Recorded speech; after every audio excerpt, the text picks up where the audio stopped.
T&D Sports, an exclusive video broadcast.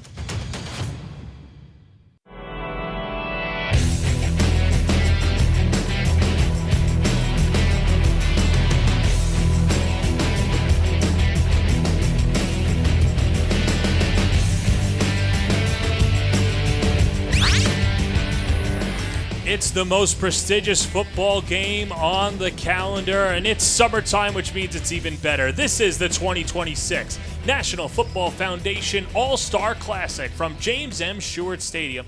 He's Jared Veluzzi, I'm John Perez, and Jared, you can't think of anything better as New York City takes on Long Island. Yeah, I mean, some of the top seniors from both regions getting together. One final football game for a lot of these athletes, and I mean, yeah, you said it best. It really doesn't get much better than this, and I mean, football in June. Come on now. Now you're talking all Long Island, all city, all borough, all the awards out there. There's some champions. Let's start with New York City and the 5 boroughs. You know that they're loaded as we look at practice yesterday, and it was an energized practice, led by Monsignor Farrell head coach Rocco Del Priore. The pads are ready to go, a little USC Trojans, and our starting quarterbacks, Aaron Smith and Jack Leary. As Aaron Smith can do it all, he's out of Eagle too. Yeah, Aaron Smith had a phenomenal senior season with Eagle. He helped them get to the playoffs as he was tremendous. He worked with some amazing athletes who we're going to talk about later in this game. And also Jack Leary. He was great for St. Francis Prep. The Terriers actually the only team to beat the eventual AA1 champion in Xavier, and of course a phenomenal coaching staff. Fantastic coaching staff, to say the least. They're led by Rocco Del Priore, Brian Murphy, as well as Chris Sapp, Brian Hugh, Tim Smith, Dom Maluto, Kevin Williams, as well as Rebecca McKinney. As you see the coaching there, and this is a dream team here. I mean, any coach in the entire state would love to have this collection, and it's great to see them go full bore. This is a New York City team that is gritty. They're not afraid to play in the trenches and very athletic. Yeah, they are loaded, and like you said about the coaching staff, you got a bunch of champions coming together, and what better than Coach Rocco leading the way. They will be donning the USC Trojan helmets. On the other side, for Long Island, they've got a ton of All-Stars as well. Long Island champions, county champions, All-Stars.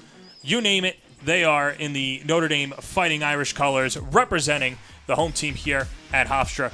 And our 2 starting quarterbacks is Simon Blissett and Shane Kiernan at a division. Let's start with Blissett. Almost 2,000 yards in the air. Yeah, John, if you want to see someone who can throw the ball pretty much like 60 yards, look no further than Simon Blissett. He helped Northport go to the semifinals, and of course a loaded coaching staff. You see Coach Shippos there, Coach Champy of East Islip. Those guys certainly know how to win. Keith Sachs, Dave Ettinger, and there you see, of course, Jaquan Thomas is one of the players that we're going to talk more about. He is a booming presence out of the backfield, as there is Keith Sachs, the defending Nassau County champions, and a lot of beef on that line too. This is a Long Island team has some dudes. Yeah, and you mentioned the offensive line. That's going to be a unit we talk about a ton because, of course, you have the Floyd offensive lineman, a couple guys from Hills, Farmingdale, and all those teams, they had one thing in common. They ran the ball super successfully, and it was because of the big fellas. There's Joe Minucci representing St. Anthony's out of the CHSFL, and there's Keith Sachs as well. This is a dream team when you come to Long Island. Nassau and Suffolk both represented, and it should be a good one here as you see Thomas spinning off a few. And we'll talk more about it as it goes. But it's Long Island, it's New York City, and we'll have starting lineups and key players when we come back right here from Hofstra. Jump shot, leave your knee shot? We've got specialists for that. Face down after that face off? We've got specialists for that. Half pipe, leave you full of pain? We've got specialists for that. Orland & Cohen's top orthopedic team has specialized expertise and extensive training from the nation's premier programs in sports medicine, knee, shoulder, hip, spine, hand, foot, and ankle, so you can feel better, faster. Experience. Trusted. Proven. Excellence.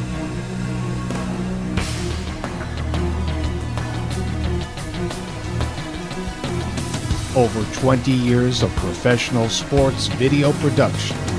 The industry standard. T&D Sports Video Production.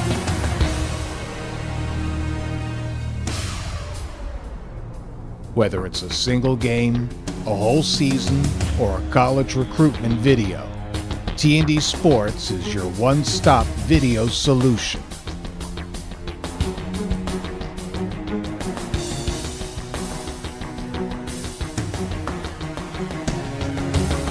T&D Sports Video Productions. All sports, all levels, all the time.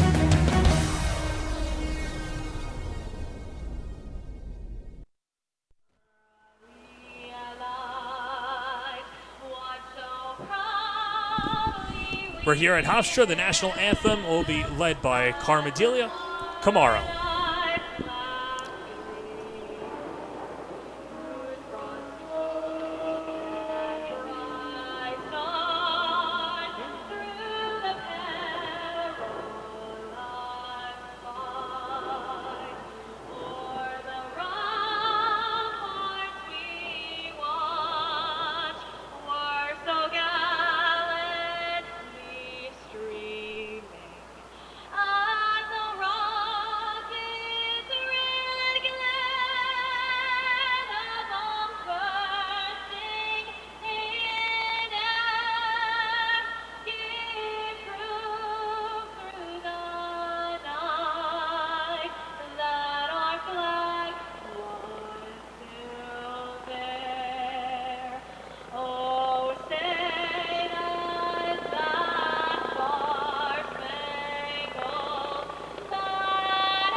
Great crowd on hand here at James M. Stewart Stadium, Long Island, trying to go back-to-back since the reemergence of this game. Many call it the Boomer Bowl. This is the NFF All Star Classic. He's Jared Veluzzi. I'm John Perez. And Jared, as you look at New York City and some of the dudes that they have on their roster, this is a loaded New York City team. As we look at the 5 boroughs and the representation from there, a few guys stick out right off the jump street. But, of course, for New York City, some of the players that we're going to keep an eye on is going to be Raquan Daniels and Naeem Cooper. Yes, Raquan Daniels, he led William C. Bryant to a 2A championship victory. And, John, one thing I love about Daniels, he can do literally everything on the football field. They even had him take snaps at quarterback as he threw a touchdown pass in the title game. QB, running back, offensive line, even tight end. But in this game, he will be primarily playing on the defensive line where he wreaks the most havoc. And then meanwhile, on the other side, you got Naeem Cooper out of FJM, part of Sheepshead Bay. He is one of the 2 players to watch for New York City. Now we go out to Long Island. 2-time Martone winner Zach Olson packs a punch on the line. Jaquan Thomas in front of a star-studded Strong Island roster.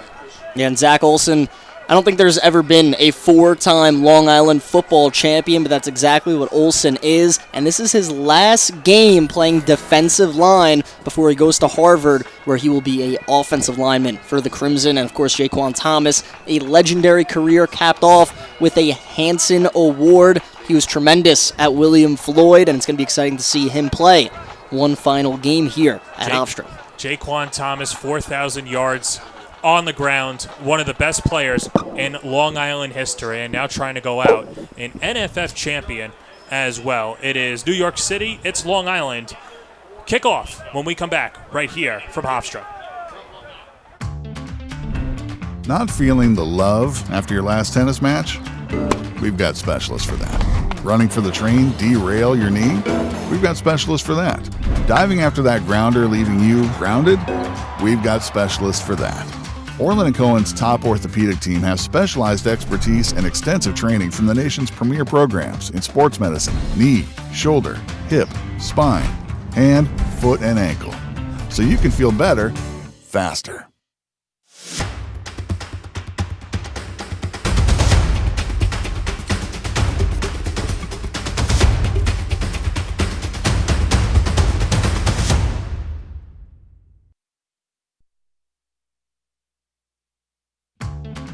jump shot leave your knee shot? We've got specialists for that. Face down after that face off? We've got specialists for that. Half pipe leave you full of pain? We've got specialists for that. Orland & Cohen's top orthopedic team has specialized expertise and extensive training from the nation's premier programs in sports medicine, knee, shoulder, hip, spine, hand, foot, and ankle, so you can feel better faster.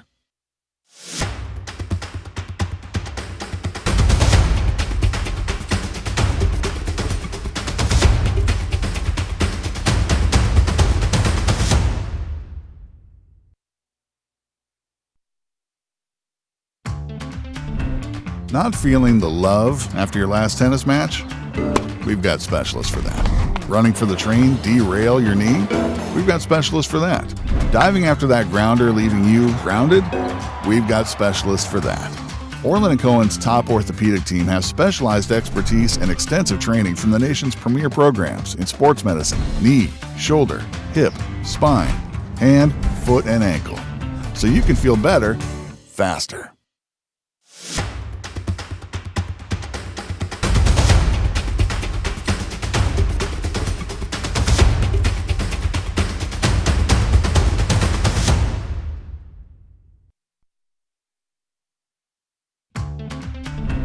Not feeling the love after your last tennis match? We've got specialists for that. Running for the train, derail your knee? We've got specialists for that. Diving after that grounder, leaving you grounded? We've got specialists for that. Orland & Cohen's top orthopedic team has specialized expertise and extensive training from the nation's premier programs in sports medicine, knee, shoulder, hip, spine, hand, foot, and ankle, so you can feel better faster. We're ready for football. New York City won the toss, and they will receive the opening kick. And in an all-star game, of course you want the ball first, Jared.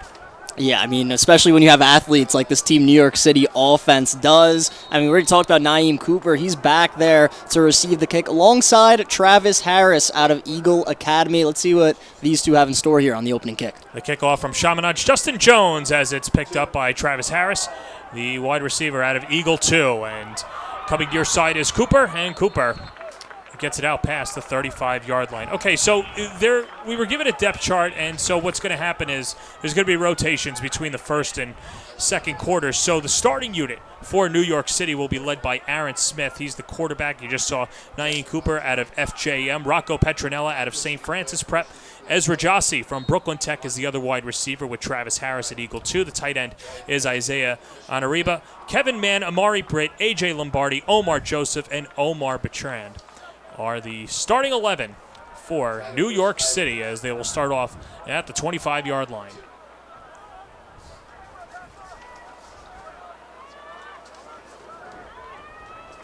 Really couldn't go wrong with either Smith or Leary as Smith gets the start, the Monroe commit, and the 4A all-conference selection. Over 1,000 yards rushing and a gain of 3 on the first play from scrimmage. Yeah, right up the gut from Aaron Smith. And yeah, John, you're right about both quarterbacks, let me tell you, because, you know, Smith, it was his first and only year in the PSAL, but, man, let me tell you, he really made an impact. 13 touchdowns to 0 interceptions. He was great. And Jack Leary, he was a veteran in St. Francis Prep, multiple years starting for them, and him and Rocco Petronella, who's also in this game, they formed quite the duo. It's great to see them play one more time together. Aaron Smith leading Eagle 2 to a 6-2 record. Fell to Curtis in the first round of the playoffs. And now out of the gun in play action. And dumped underneath. And the catch made by Isaiah Anabra. And Anabra from Tottenville, 6'3", 240, a fantastic tight end. Yeah, how about that physicality right there, setting the tone. We'll take another look at this one here as a little play action. Aaron Smith, good read, able to get it out to Anaraba, and then, like I said, not afraid to lower the shoulder. And that one got the city sideline pretty pumped, John. Defensively for Long Island in their first unit, it's a 4-3, so left to right on the line. Joe Von Bonilla out of East Islip. In fact, 3 Redmen on the lineup with Nico Myers and Dylan Bayer. The Harvard commit out of Garden City, Zach Olson. Linebackers, Chris Peralta, Christian Anaya, Chase Soliday. And in the secondary, Livs Copeland, Grayson Cabrera, PJ Gannon, and Braden Sipp as a play going far side and a pickup of about 2 on the rush. coming from the city. And that is Jake Robbins out of Bayside. Yeah, a little screen pass here. Robbins, he had a nice season in the 3A division, but Team Long Island all over it as looked like it was PJ Gannon on the tackle. Gannon, the DB out of East Islip, 5'11", 180. He's committed to play at Endicott. It'll be second down and 9 for 15-minute quarters here in the NFF All Star Classic presented by Orland and Cohen.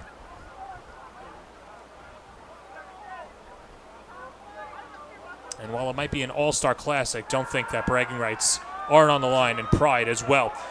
Nice catch by Travis Harris, his first catch. The stack sprint football commit gets about halfway home and should set up around 3rd and 5.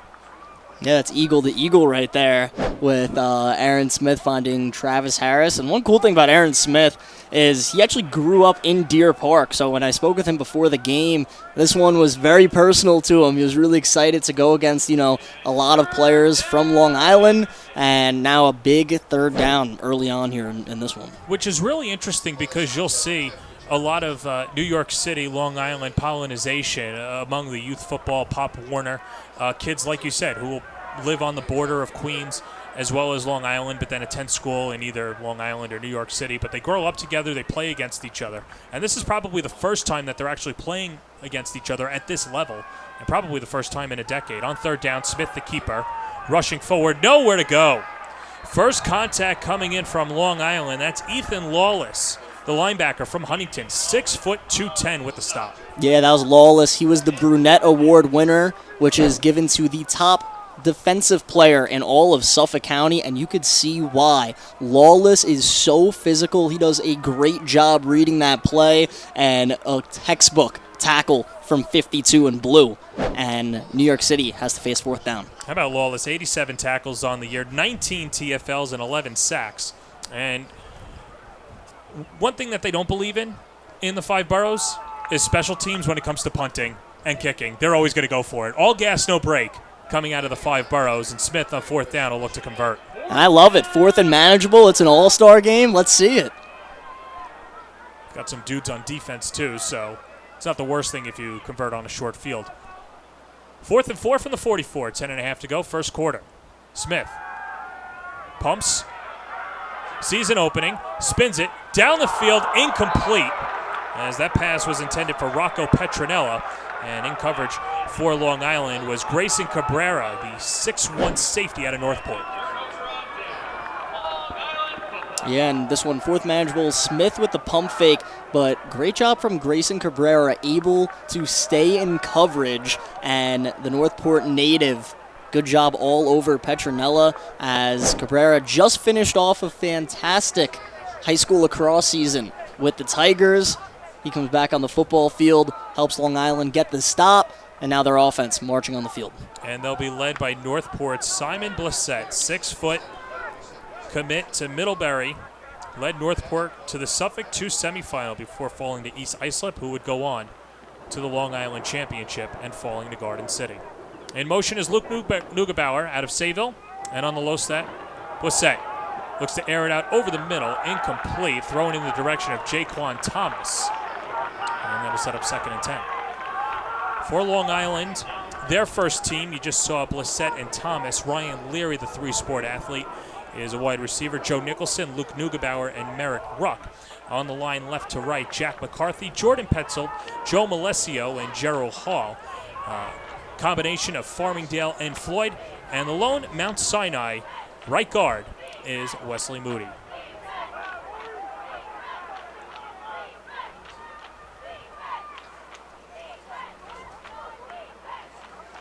Will set a good dual threat. This guy's pretty good as well, chugging up the middle, and Jaquan Thomas splits the difference. He'll set up 3rd and 5.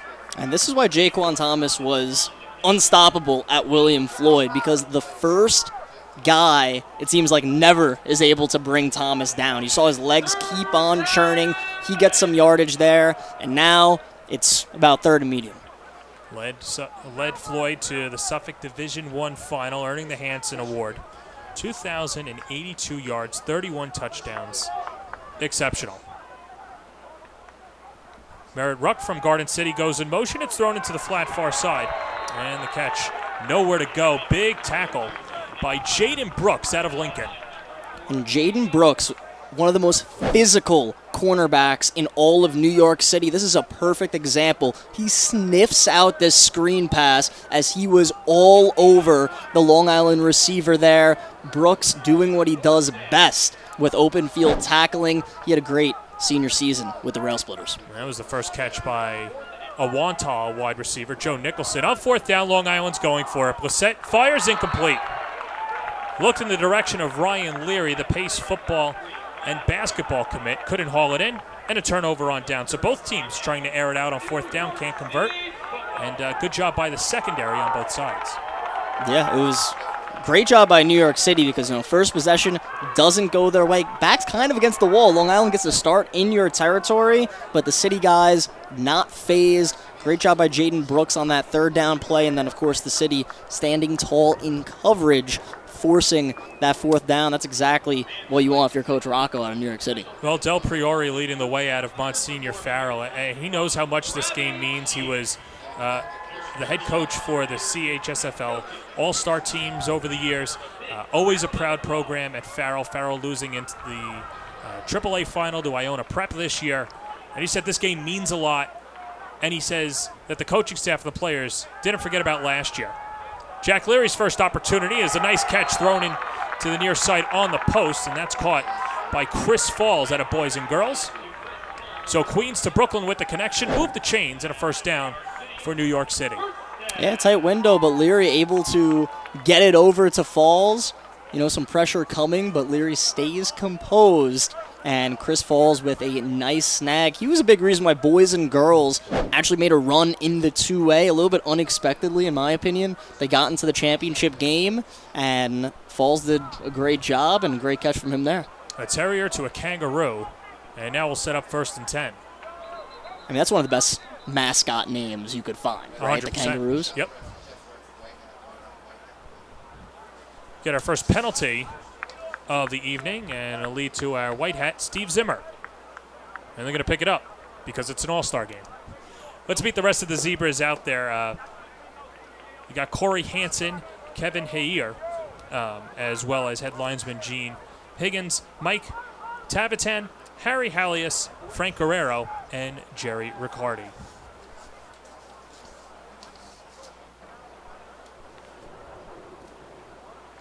Good year for St. Francis Prep, a team that had been knocking on the door over the last couple of years, finished at 5-4, fell to Fordham Prep in the first round of the CHSFL playoffs, but Leary third in the AA1 in passing yards, and it's given up the middle to his arch nemesis, Antoine Williams out of Holy Cross. He scurries forward and picks up a pair. And the tackle coming from Jovan Bonilla out of East Islip and former CHSFL hand out of SJB. Yeah, Bonilla, man, what a senior season he had at East Islip. And, anytime he was near a runner this past year, they weren't going anywhere. As you see it there, great tackle from him. And also on the New York City side, one of my favorite parts about this game, a little battle of the boulevard having to play together. Leary with the handoff to Williams. St. Francis Prep Holy Cross, always such a legendary game. In a world that's always so divided, it's nice to see a Terrier and a Holy Crossman sever their differences and battle up against Long Island. Under 7 minutes to play, Leary into the flat, and the catch made by Chris Falls, his second catch. And picks up about 2.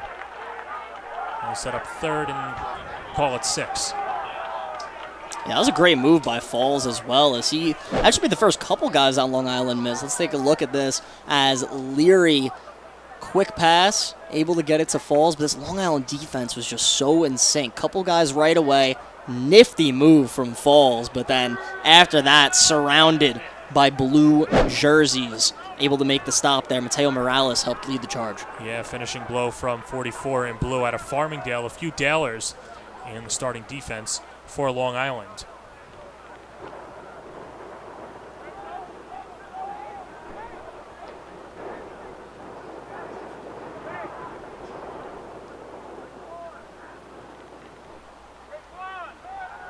Leary, quick hitter, catch made. Travis Harris from Eagle 2.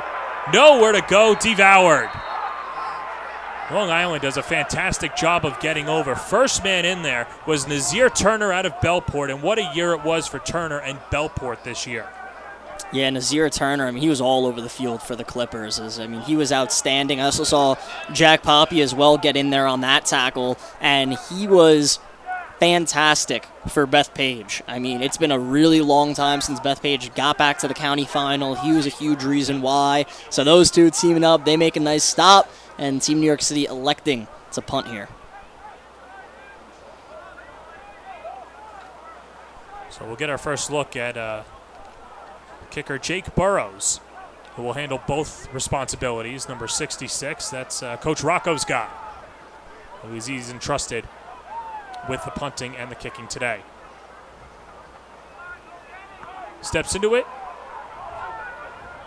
Short kick bouncing forward, and that's Livs Couplands. And Couplands shaking a few defenders and pinned down at the 15-yard line. It's Couplands out of East Hampton.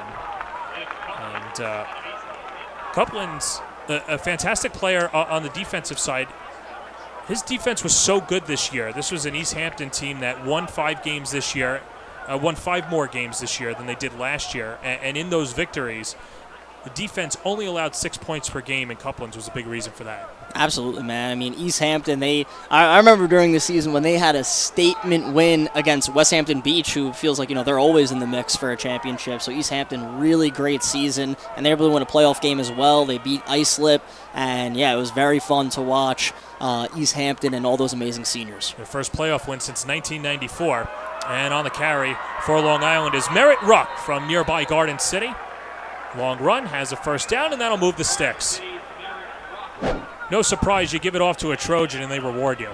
Yeah, Merritt Ruck, he is part of the Garden City pipeline in the sense of, his junior year, you hear the name, but all of a sudden he becomes a senior and he's in that, Dave Ettinger offense, and he's making a ton of plays, and you see the athleticism, another football lax guy out of Garden City, and he makes a nice play there.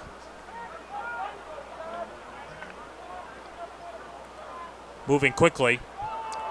Here's Kiernan out of division, slides forward. Boy, he's so elusive, Kiernan, and that's exactly what Miller Place really loved about him this year. As a Utica commit, 6 times he threw for over 300 yards in a game, but is fantastic on the ground too. Yeah, and I think that's one thing he really added to his game his senior year, because his pocket presence was always so great. He put up crazy stats. But when I got a chance to see him play at Babylon, he wasn't afraid to take off, like you mentioned, and he made some nice plays with his legs. His head coach, Adam St. Nicholas, called him an elite facilitator, and he's someone who can see things and process things very well. Meanwhile, Thomas has stood up. Great job getting into the backfield, as that was Thomas Costello out of Monsignor Farrell with the stop. Yeah, when I spoke with Coach Rocco, one of the things he was thrilled about was, of course, coaching some of his own guys for one last time, and he loves the game that Thomas Costello brings as Team New York City all over this one. If you want to tackle Jaquan Thomas, it has to be a village, and that's what the city does here. Numerous guys getting after him, and Costello made a big play.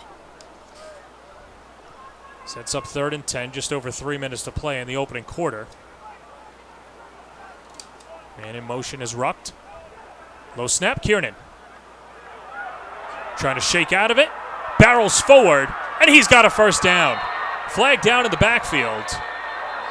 But nice run by Kiernan to pick up the first down, we think.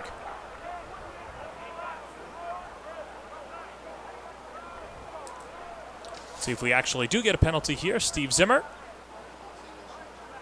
the head referee.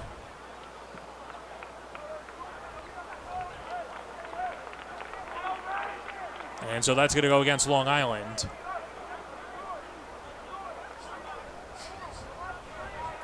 On the head-to-head contact, and let's see.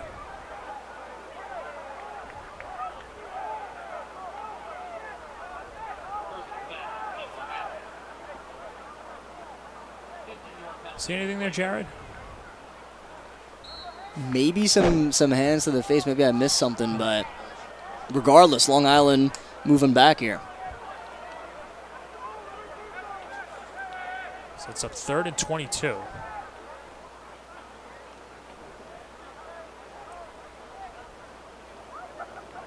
And Long Island deep in their own territory. Kiernan surveying. Pass is batted down. Big time swat coming from the city. Raquan Daniels from Bryant with the knockdown. And I mean, that's just classic Raquan Daniels right there. I mean, he did that all season long in the 2A division, but he could do it against anybody as he shows the power there, able to get into the backfield, and because of his length, he's able to get his arm up, bat down the pass, and Daniels with a phenomenal play. So Justin Jones to boot it away, the Chaminade Flyer.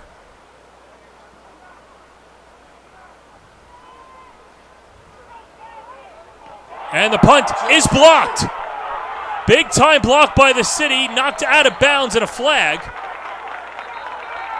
But big bat down coming in from New York City. And let's see where we are with the flag afterwards. How about this? Team New York City winning a special teams battle. I mean, we'll see what the call will be from the officials, but in a game like this where you see such great defense, a play like this can certainly change the outcome.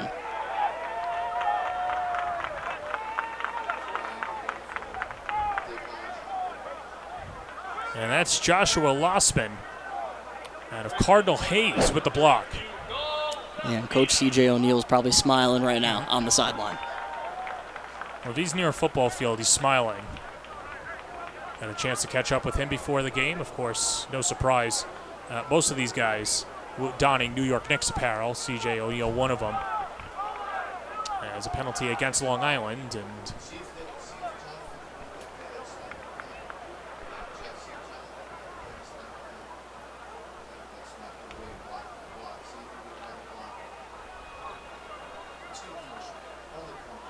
we're going to take a quick break here from Hofstra.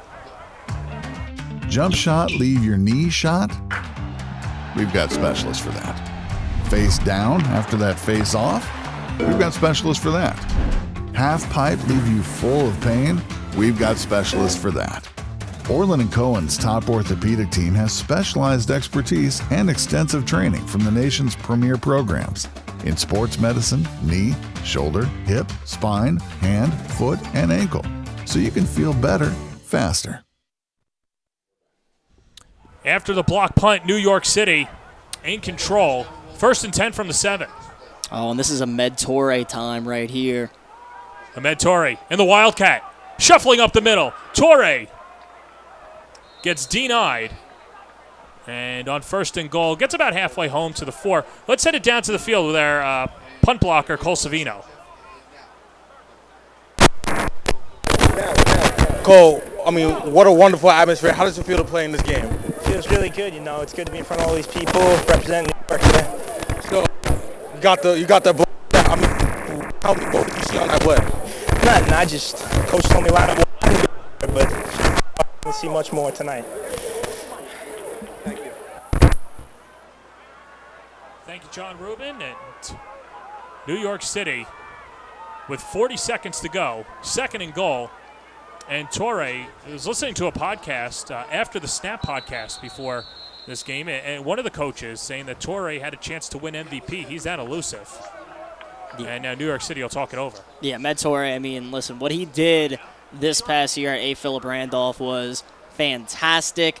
He was a guy also, first year in the PSAL. He originally went to Cardinal Hayes. He goes to APR and was so dominant. I mean, he's a legit 6-foot, 200-pound back who just bounces off of people. And, yeah, he's phenomenal. And when you're inside the 5, you know, it's likely that you could go to Torre here and try to have him power his way in.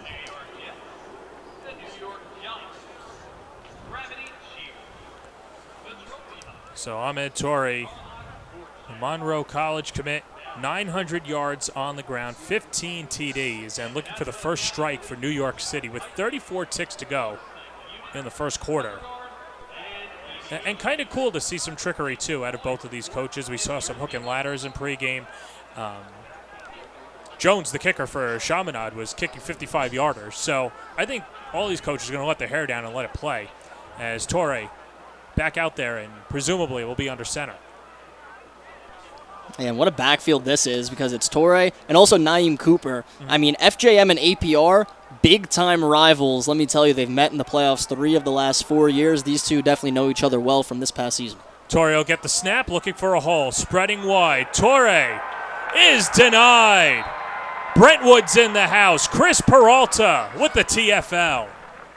Chris Peralta, man, one of the best linebackers on the island. I believe he won the Collado Award in the fall, and it was because of what he could do in these kind of situations. I mean, against some of the best Suffolk D1 running backs, he was all over them. This time he's all over Torre, and there was no getting away from Peralta. Seconds winding down in the opening quarter, and that will do it. 1 quarter in the books. No score. New York City and Long Island. This is the NFF All Star Classic presented by Orland and Cohen. Not feeling the love after your last tennis match? We've got specialists for that. Running for the train, derail your knee? We've got specialists for that. Diving after that grounder, leaving you grounded? We've got specialists for that. Orland & Cohen's top orthopedic team has specialized expertise and extensive training from the nation's premier programs in sports medicine, knee, shoulder, hip, spine, hand, foot, and ankle. So you can feel better, faster.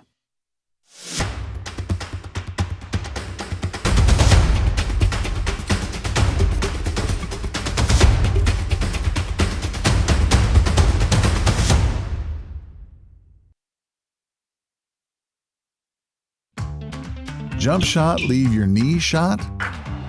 We've got specialists for that. Face down after that face off? We've got specialists for that. Half pipe, leave you full of pain? We've got specialists for that. Orland & Cohen's top orthopedic team has specialized expertise and extensive training from the nation's premier programs in sports medicine, knee, shoulder, hip, spine, hand, foot, and ankle. So you can feel better, faster.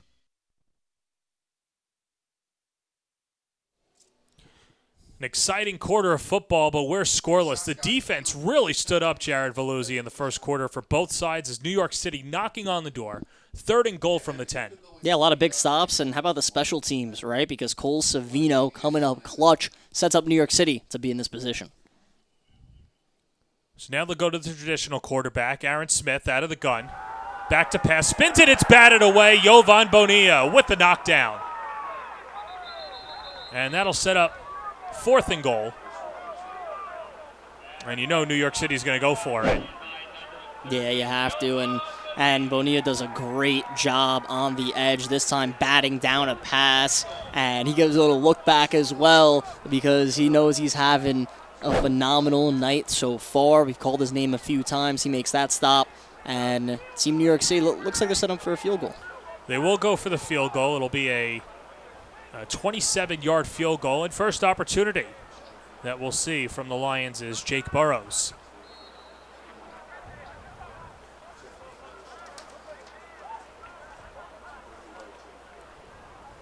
Burrows, coach Rocco Del Priore's most trusted kicker.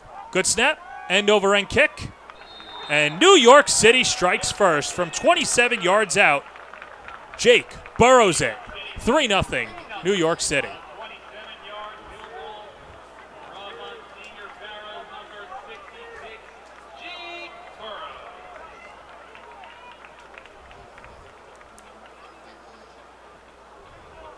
So New York City gets on the board. Jake Burrows put it right through and looked like a seasoned pro there, Jared.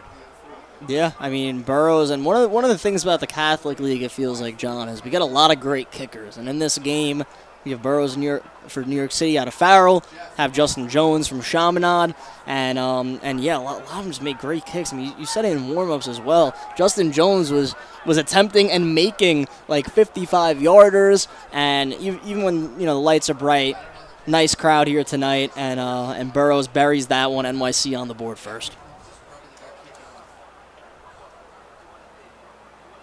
So Jake Burrows with the 27-yard field goal. He's out there for the kickoff. As Long Island has Liv Couplins, as well as Dante Spadaro, one of 2 Mount Sinai Mustangs on the Long Island roster.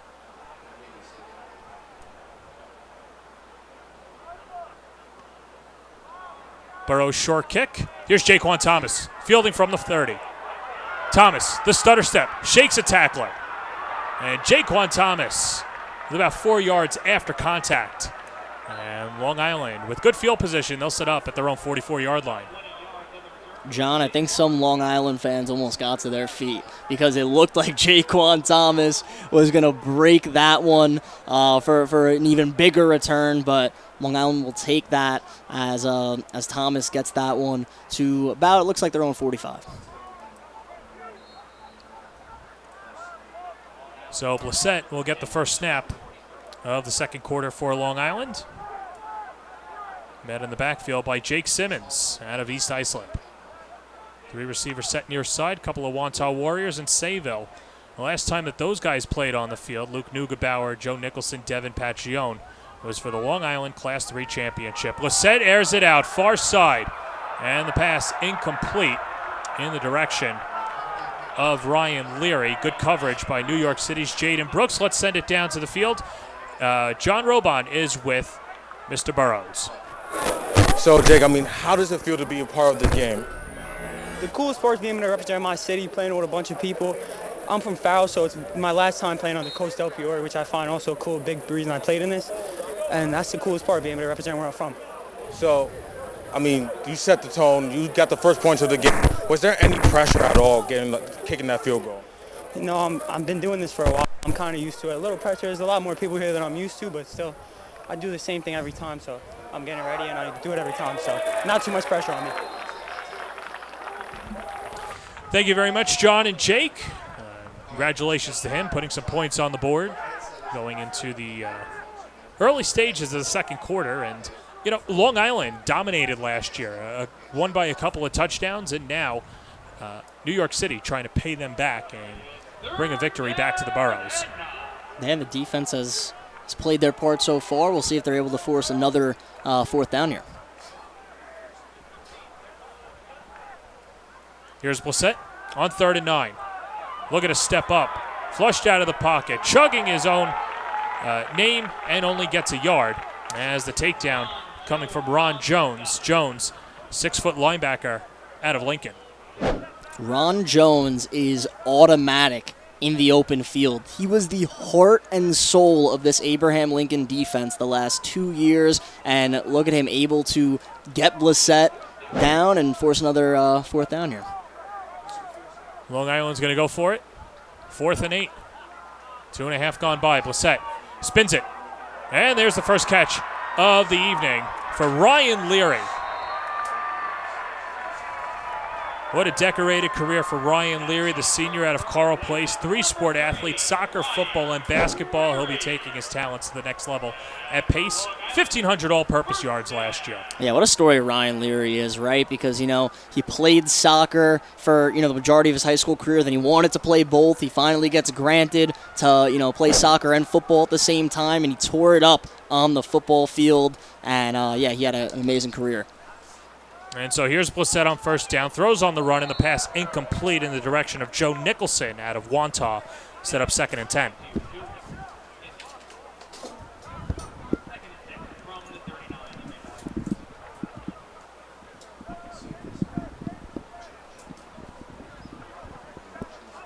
And so we'll see Jaquan Thomas in the backfield. Joe Nicholson, usually sure-handed, but good defense in the secondary from New York. That was LeBron Hicks, the rail splitter from Lincoln.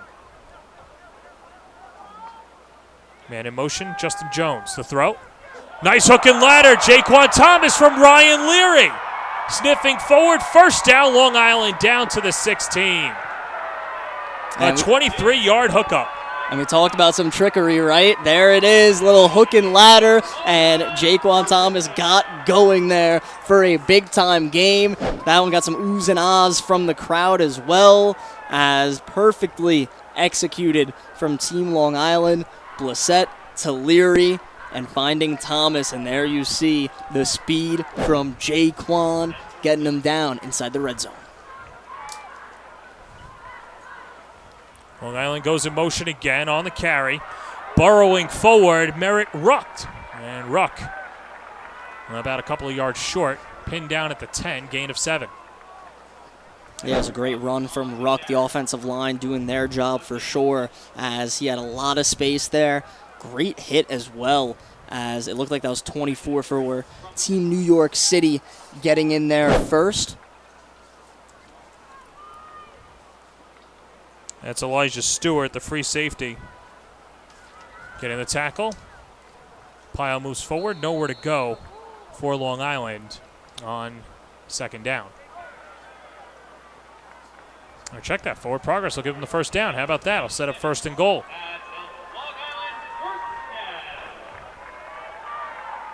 Good run up the middle by Jake Simmons. And now Long Island looking for their first score of the evening. Yeah, and with Team Long Island, you can't really go wrong here. Yasir Jones, Jake Simmons, Jaquan Thomas, all of them, they love this area of the field. They're all such physical backs.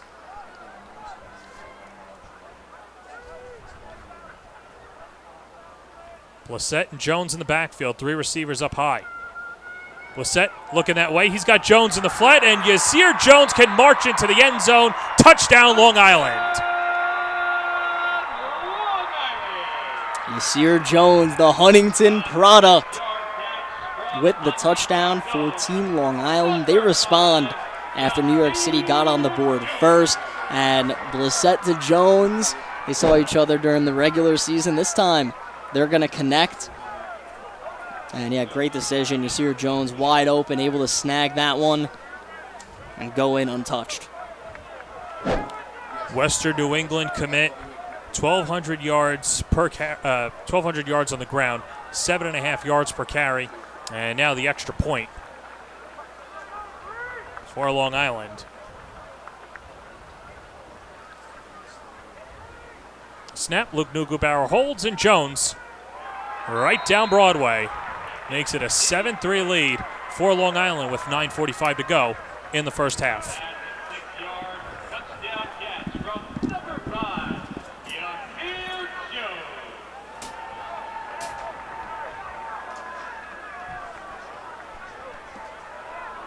And so while Long Island responds first, we are now pleased to be joined by Don McPherson, the head out of the New York City chapter, right, for the NFF. And Don, congratulations on the game. I mean, what an incredible atmosphere we have here tonight. You know, the New York City chapter has been responsible for the Cortica game coming to MetLife and a number of other things. We do our dinner in the city every year, but this really is, I think, the crown jewel of what we've been able to accomplish to do to give these young men a chance to play. Can you talk about the steps that were needed to be taken to get to this point? Because it's not just snap your finger and then you've got a game. There's a lot of work that went into it. No, a lot of credit goes to Pete Blyberg and Mark Hudak, our chapter president, who started talking about taking over the game and bringing it back and building it up. And it was Mark Hudak's idea to have the teams play in these uniforms, and so pulling sponsors together, pulling all the people together for equipment, and then obviously team selection and all that. It's a big process, and it's been about 8-10 month process of trying to pull it all together. So I have to ask you, I mean, obviously you got one hand in New York City as the chapter president, yeah, but you're a West Hempstead guy. Right. So what are we doing here? Who are we rooting for? You know what? This is a thrill for me because I grew up 10 minutes from here.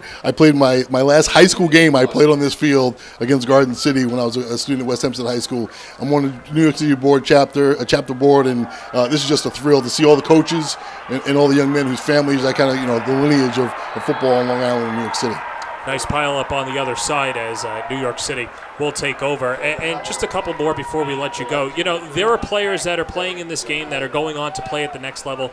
You had the opportunity to play at Syracuse, and regardless of the level that they're going to play at, can you talk a little bit to the commitment that it takes going to the next level? Because it's one thing to imagine it. You went through it day in, day out.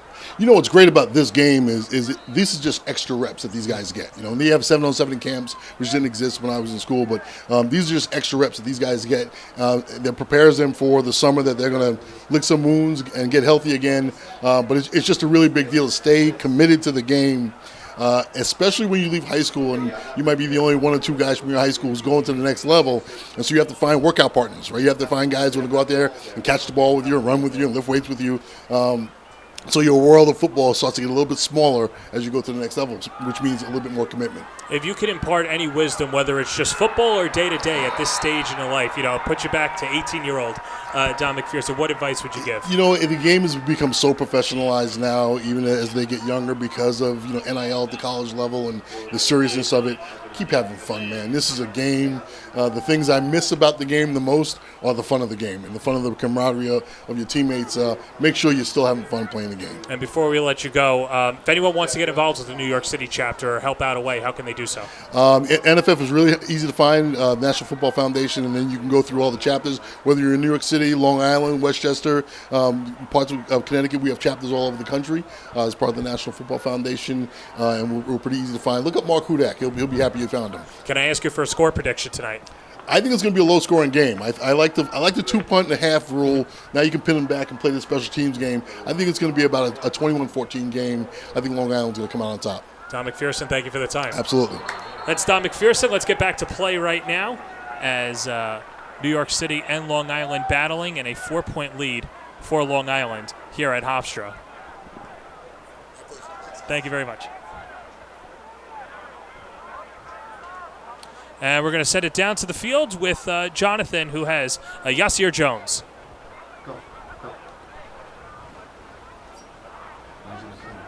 Was there any pressure at all scoring for Long Island? No, there was no pressure at all. So, is there what can you take away from this game? Last football game of your career, of your high school career, what can you take away from this game? I could just take away that I had a whole bunch of sacrifice and dedication to this game, and I always just wanted to be here. What's the mentality going into an all-star game like this? Stay positive, be humble, and stay strong. Good, we're good. Thank you, Jonathan. Thank you, Yasir. And nice throw, Ryan Leary on the post route. That was good. That should worked. set up That a was New on York time. City first down. Or close to a first down, and forward progress or backwards progress will make it 4th and short. Jared, you could just sense the energy from Don McPherson and how much playing football meant to him, and obviously providing now back with the New York City chapter of the NFF. And it's just fantastic that this game is back and one more rep for a lot of these players who had storied careers. Yeah, both chapters put so much into, putting this game together and, giving these athletes this type of opportunity to play on this stage here at, the end of the school year and end of their high school careers. So it's really great. And so far, it's been a great game. 4th and short, the city's going to go for it. Ryan Leary under center.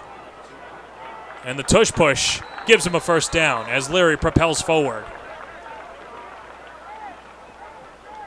Yeah, you gotta love the QB sneak there. Tush push helps NYC stay on the field. And that's a critical play. You get stuffed right there. You might be looking at a 14-3 ball game for Team Long Island, and Long Island would get the ball to start the second half. So definitely a huge conversion for the city guys. Couple of Terriers right there, Sean Ebert and Jack Leary. St. Francis Prep falling in the title game this year, and a lot of pride going around Fresh Meadows this year.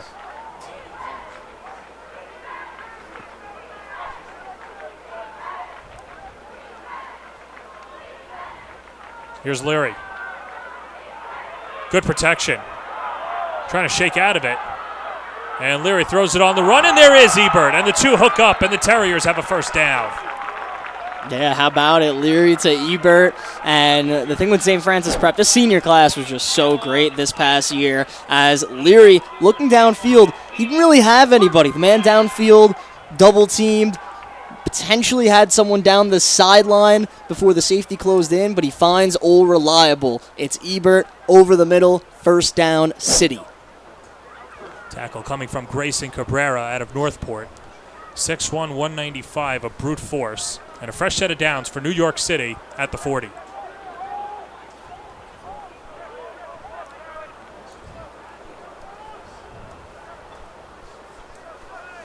There's a lot talking about Jack Leary when he was on the JV team and what he could do for the Terriers. When he was finally called up as Torre, picks up about 3. And Torre, just an explosive player, and normally It takes more than one guy to bring him down. He goes right into the teeth of the defense. You're going up against Jovan Bonilla and Zach Olson there. Yeah, I mean, this Long Island defensive line unit is just loaded, and you're going against, a couple guys that will be talked about for a really long time with Bonilla and Olson, especially since they met in the Long Island title game. That was really close, but Ahmed Torre, he is fearless as they come, and he gets a couple yards there for the city. Sets up 2nd and 7. Torre, back-to-back gives. And lunges forward. Picks up about 3. Will set up 3rd and 3. Yeah, and it looked like Olson was there as well once again, and he is just so difficult to contain up front. We saw it all throughout the Garden City season as a 78 in blue. 2 guys on him originally, and he does a great job finding the ball carrier and making sure that he's not going anywhere. Olson, the Harvard commit, won the Martone Award as Nassau's top lineman for the 2nd straight year.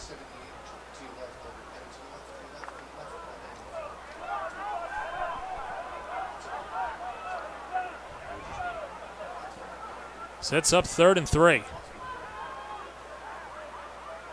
Leary in a little bit of a rhythm.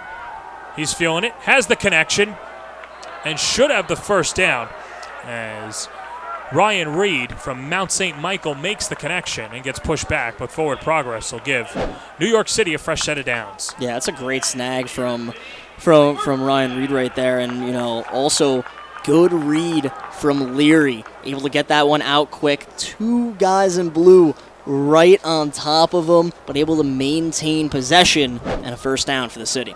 That's Dominic Witt and P.J. Gannon. Witt, the two-sport athlete out of St. John the Baptist, leading the Cougars to a 5-5 record. They fell to St. Peter's in the quarterfinals. And Reed had a great year with Mount St. Michael in the AA too. He was a guy able to make some real explosive plays in some of their wins this past season.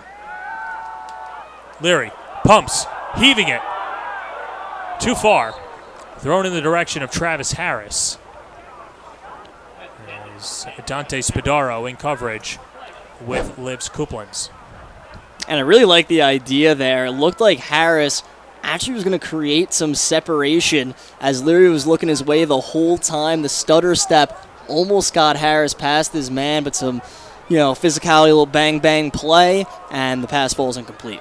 Harris may be playing his college ball right down the road at Mitchell Field as part of the Stack St. Thomas Aquinas sprint football team. Of course, one of the newer teams, Malloy University, now in their 3rd year this upcoming fall for sprint football, and that's usually, lightweight football, have to weigh a certain amount, certain heights, but is as competitive as ever, and they're getting a good athlete in Harris, are the Spartans. Yeah, and Harris, he's a guy who could play on both offense or defense. Saw it at Eagle Academy. He was a great receiver that actually helped elevate that program, attract great athletes. He was there for a couple seasons, did his thing on both sides of the football. Holding penalty sets up 1st and 20. As Long Island brings 4. Leary rolling out, directing traffic. Matt Kind was the closest defender, and that's almost intercepted. Brandon Sipp from Bellport with a knockdown. Yeah, what a play from Sipp as Long Island's defense did just a really good job there. I mean, Leary under pressure right away as Matt Kind was trying to get after him along with Jack Poppy. And, I mean, Braden Sipp almost made the play of the night, but he just bats that one down. Sipp, a guy who does pretty much everything. He was the quarterback at Bellport. Physical runner. Of course, Bellport, loves the ground and pound, but he was great on defense, whether it was in a pass coverage, great tackler. He was just one of those old school football players out at Bellport that could do a little bit of everything. Yeah, he led the Dogs to 5 wins last fall and held opponents to under 14 points in each one of those victories. 2 minutes to go in the first half. Leary stepping up, shaking out of it. Now flicks it. He has a wide open man, but it's not caught, as he had Ryan Reed, who couldn't haul it in, and will set up 3rd and long.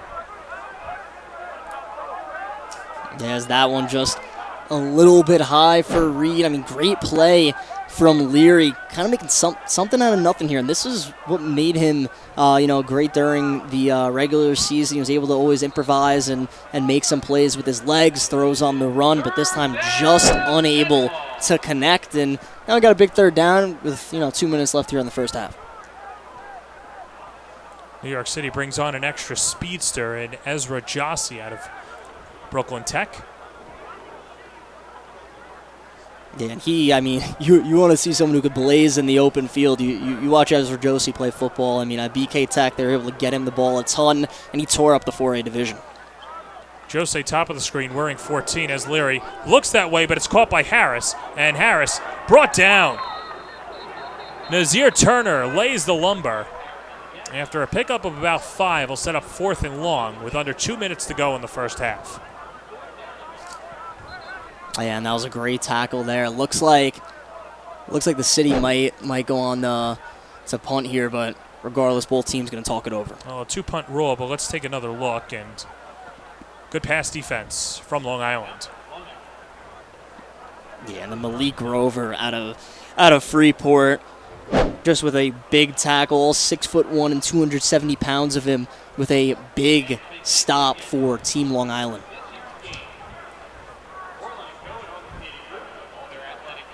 Take a quick break with just under 2 minutes to go in the first half.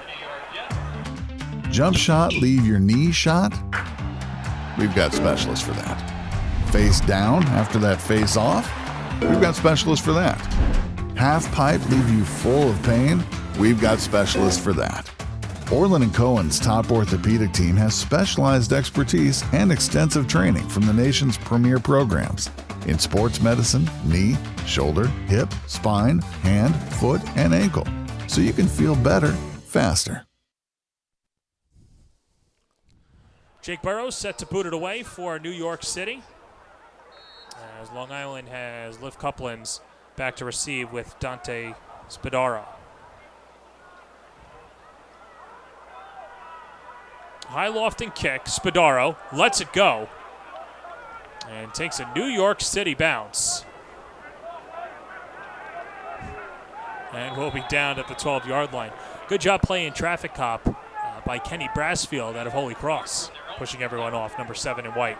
Yeah, it's a veteran play right there from Brassfield. And let me tell you, Holy Cross, Brassfield was tremendous for them, right, on both sides of the football, but he actually anchored one of the best comebacks of the season when he was going against Dom Witt against St. John the Baptist, who's also in this game. Holy Cross, I believe they were down by 21, but the Knights able to come back and complete one of their best wins of the season, beating a team in the division above them. Fun year for Holy Cross.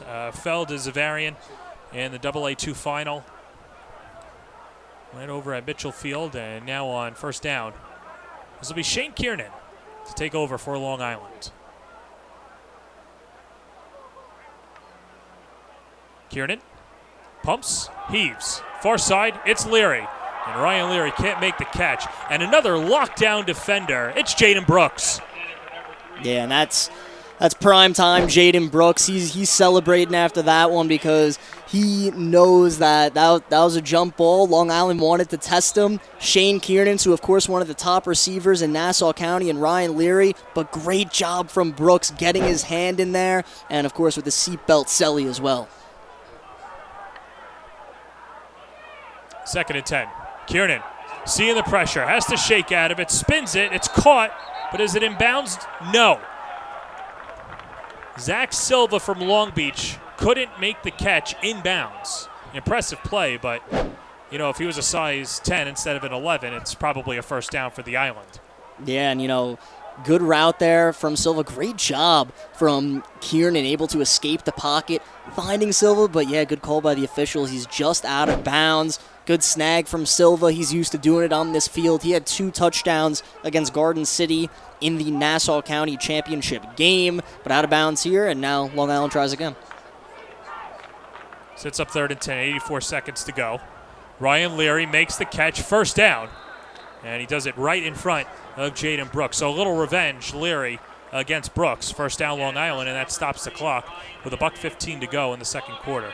So you mentioned Long Beach. A lot of the programs that you're mentioning end up losing to Garden City. Now 66 straight wins for the Trojans. Is anybody going to beat Garden City in 2026? Jared Veluzzi, what say you? Well, John, the good thing is they get to play against Massapequa this upcoming year, so it's a new opponent on the schedule. It's going to be interesting. Who comes out on top, though? That's going to have to be a wait and see. Jake Simmons from EI makes the catch underneath and picks up 2, sets up 2nd and 8. And Simmons, he was a guy that, honestly, part of the reason why high school football is so great is as a junior, right, he's behind Ryan Parker, a guy who is a stud. He comes in as a senior, and Simmons runs for a ton of yards and leads East Islip to a county championship. 1:09 to go, first half. Let's take a quick break at Hofstra. Jump shot, leave your knee shot?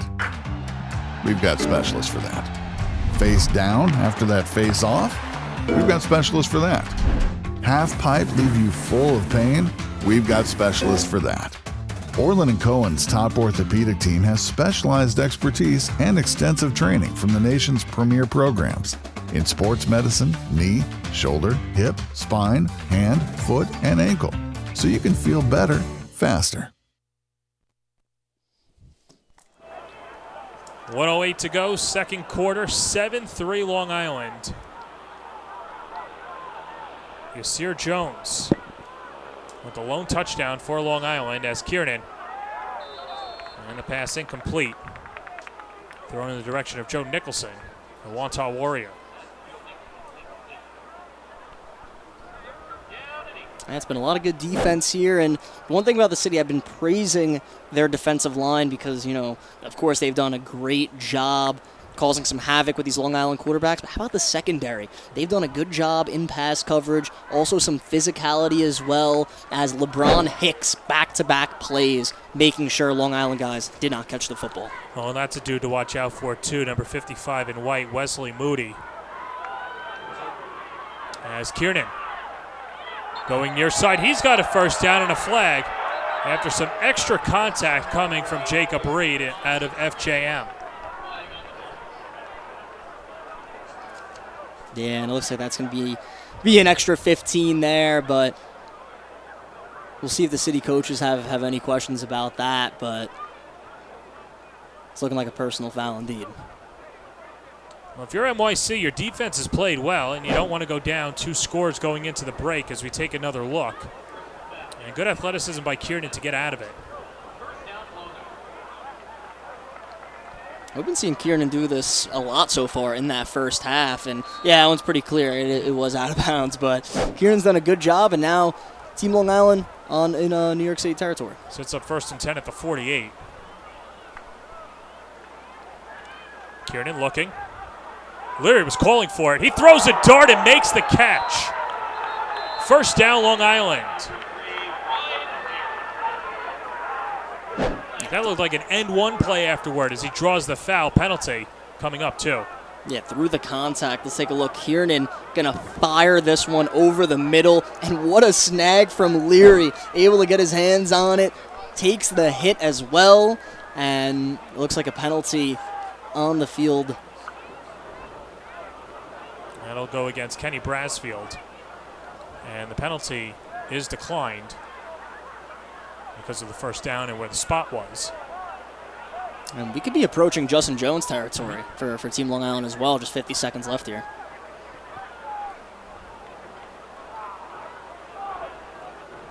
Well, if you were to kick it from here, this is a 50-yard field goal. That matches a Long Island record set by Justin Jones.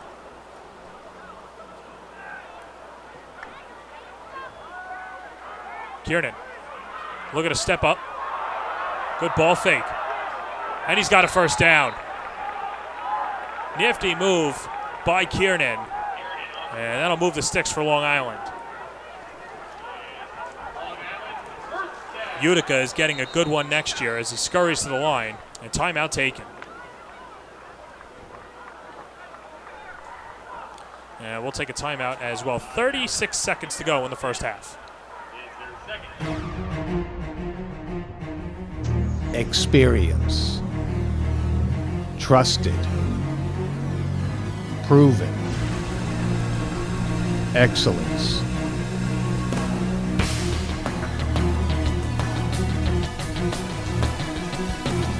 Over 20 years of professional sports video production, the industry standard, T&D Sports Video Production.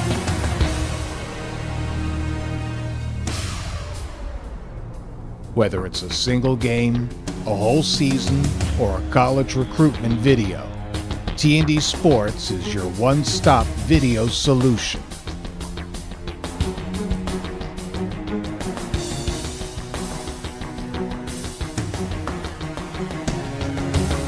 T&D Sports Video Productions. All sports, all levels, all the time.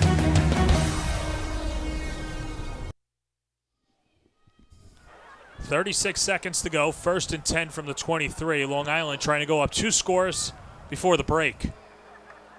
Rob Haas has to be happy with what he's seen so far. As Kiernan to the end zone. Leary incomplete. That's been a fun matchup, and Jaden Brooks wins that battle as he knocks it away. Man, it has been a ton of fun between Brooks and Leary, best on best, and I love how Kiernan says, you know what, it's single coverage, I'm going to throw it up, but this time it's Brooks winning it. Does a great job once again. It felt like he was glued to Leary's hips. Leary, the basketball player, jumping up high, but Brooks matches him and forces the incompletion. The Lincoln Rail Splitter coming to play in the NFF All Star Classic. Here's 2nd down. Kiernan throws a dart, and Leary drops it. Some extra contact afterwards. No penalty. Corey Gibson out of Eagle 2, the nearest defender, and the pass incomplete. Yeah, and Gibson was fired up after that one, getting some contact in there. Back-to-back incompletions forced from this New York City defense, trying to have a bend but don't break mentality here.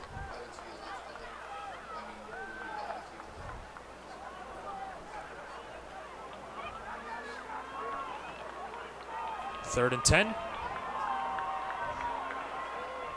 Man in motion is Rucked. Kiernan. Over the middle. Raekwon Thomas. The catch. And barrels into the end zone. Touchdown. There's no stopping Jaquan Thomas. And Long Island doubles up their lead. And how about Thomas? He is pumped after that one. All of his senior season, it felt like it was just carry after carry. He does it as a receiver this time. He catches it over the middle, shows off the athleticism. He is just so fun to watch as Thomas out of the backfield will go up the middle, and Kiernan does a great job delivering the football right into the breadbasket, and then the physicality, just guys bouncing off of Thomas. He fights his way into the end zone, and Long Island with another touchdown. 31 TDs in the regular season for the Hanson winner. As Jones, it's deflected, still good, because when Jones kicks it, it usually ends up between the uprights anyway. 14-3 the score for Long Island over New York City. As Jones has been as good as advertised, Jaquan Thomas, we saw the catch after the hook and ladder, and now Long Island goes up by 11 with 17 ticks to go in the second quarter, and Jones, we're following him. Is this one where you just want to put it through the end zone and not give New York City a chance? Well, we've seen him do that plenty of times throughout his high school career. Ton of touchbacks from Justin Jones. I won't be surprised if he elects to not have Naeem Cooper try to run this one back. So we'll see what Jones does. Maybe in the end zone, maybe goes for a squib. We'll see. But, yeah, regardless, though, Team Long Island looking great so far. Both of their quarterbacks have touchdown passes, and they enjoy an 11-point lead. And I think what was, big about that as well, they get the ball back after the half. Dave Ettinger, the head coach for Garden City and the special teams coach for Team Long Island, with a pep talk to Jones beforehand. Of course, Ettinger, a fantastic name when it comes to Hofstra kicking history. And now Jones will get set to boot it away with his team up 11 and 17 seconds to go in the second quarter. Yazir Jones and Jaquan Thomas, a short squibber. And New York City and Eibert go straight to the ground. And not the worst field position to start off. They'll have a timeout, and they've got to go 60 yards. Or you would think at least 40 yards to give Jake Burrows an opportunity to put one through. Yeah, it's an all-star game. Let's see him sling it down the field, right? I mean, you got Leary and Smith who are more than capable of firing some deep passes, and you also have some receivers who are quite good at getting the ball downfield, like Rocco Petronello, who had a couple long touchdowns for St. Francis Prep this past year. Ezra Josie, the speedster from Brooklyn Tech. Talented receiving corps like Travis Harris as well, so we'll see what they elect to do here. And so for the city, it's going to be Aaron Smith to take the snaps. He's got Antoine Williams in the backfield, and Long Island gets a look, and they call a timeout. Getting to see the personnel, and we'll take that timeout with them as well. 14 seconds to go, second quarter. Jump shot, leave your knee shot? We've got specialists for that. Face down after that face off? We've got specialists for that. Half pipe, leave you full of pain? We've got specialists for that. Orland & Cohen's top orthopedic team has specialized expertise and extensive training from the nation's premier programs in sports medicine, knee, shoulder, hip, spine, hand, foot, and ankle, so you can feel better faster.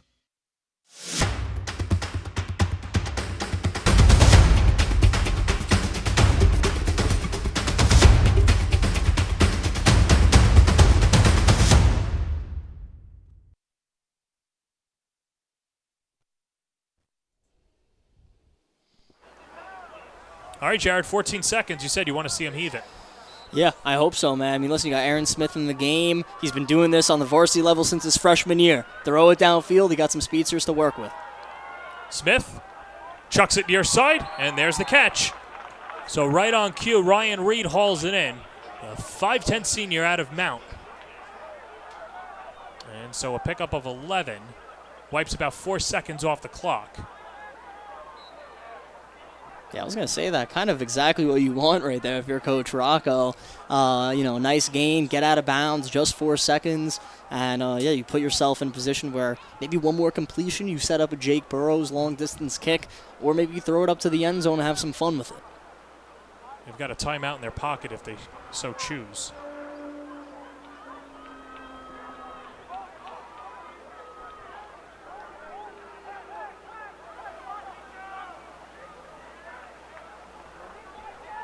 Two touchdowns by by Long Island. New York City with a field goal, but they're looking for the end zone. Here's Smith chugging out of it. 5 seconds, 4. Smith gets out of bounds with 2.9 seconds to go.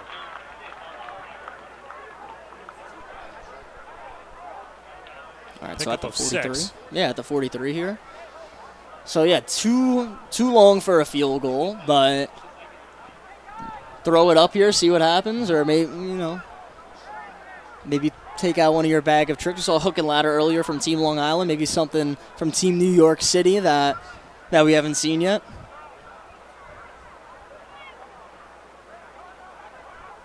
And so Aaron Smith goes to the huddle, and timeout is called as well. Let's send it down to the field as we've got John Rubin with our latest touchdown scorer and one of the best players in Long Island history, Jaquan Thomas. Anson Award winner, Jaquan, what's the feeling like to be in this game? It's certainly an honor to get chosen to be a group of men, and a bunch of great guys, and I'm just excited to be here. So you scored the second touchdown for Long Island, and it shifted the atmosphere. I mean, you're used to it. So what makes this touchdown so different from the rest of the touchdowns you scored? Sharon, got everybody supporting you. It's a great game. It's just a big game, and it's a big moment for me, especially. I'm just excited I could put on a show for the crowd and take my team out and hope they know we're ready to win the game. Last year they kept saying we're going to put Long Island on the map. Do you think you're carrying that mantle? Always. I'm always going to have pride in where I'm from, and I know Long Island support all the time, and I'm just going to show them anytime. What makes this senior group of Long Island so special? Just look at the trophies of everybody here. Like, look at the accomplishments everybody done here. It's really one of the lifetime things. Everybody's enjoying the moment as best we can. Last play of the first half. Thank you very much, Jaquan. As Smith throws it, incomplete, and that does it. A very physical first half, and some extracurriculars afterwards too. Game that means a lot for both of these teams, and He's hoping for cooler heads to prevail in this All-Star game. But Jared, Long Island in the first half, very impressive. Got it done, defense, offense, and special teams.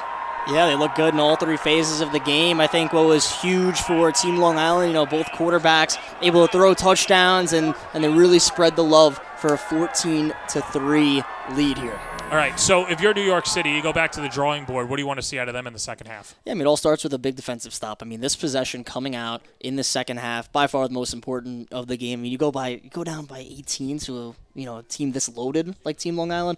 I don't know if it's going to end very well. So for the city, start with, defensive stop. And after that, I think Leary and Smith, they've showed flashes of being comfortable out there. But get your playmakers into space, see what happens with Naeem Cooper or Med Torre, and go from there, because the city certainly has the talent to make a comeback in this game. Well, it should be a fun second half, and we're getting ready for it here. New York City and Long Island. We're going to take a quick break. When we come back, we'll speak to Newsday's Greg Serra here at Hofstra. Jump shot, leave your knee shot? We've got specialists for that. Face down after that face off? We've got specialists for that. Half pipe leave you full of pain? We've got specialists for that. Orland & Cohen's top orthopedic team has specialized expertise and extensive training from the nation's premier programs in sports medicine, knee, shoulder, hip, spine, hand, foot, and ankle, so you can feel better faster. Experience. Trusted. Proven. Excellence.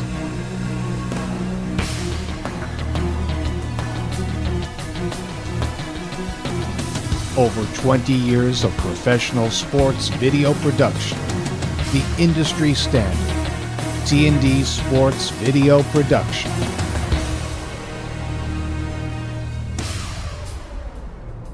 Whether it's a single game, a whole season, or a college recruitment video, T&D Sports is your one-stop video solution.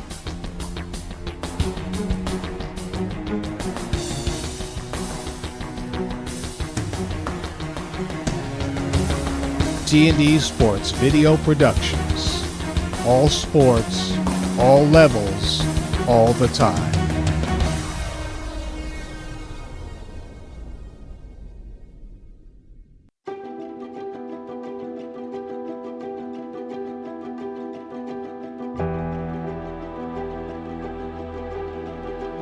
When I think about all the things about football that I appreciate,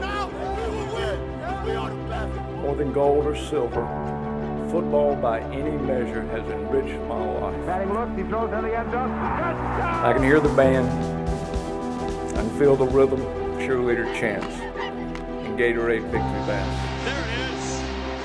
The spectacle of football on a beautiful Saturday afternoon brings people together.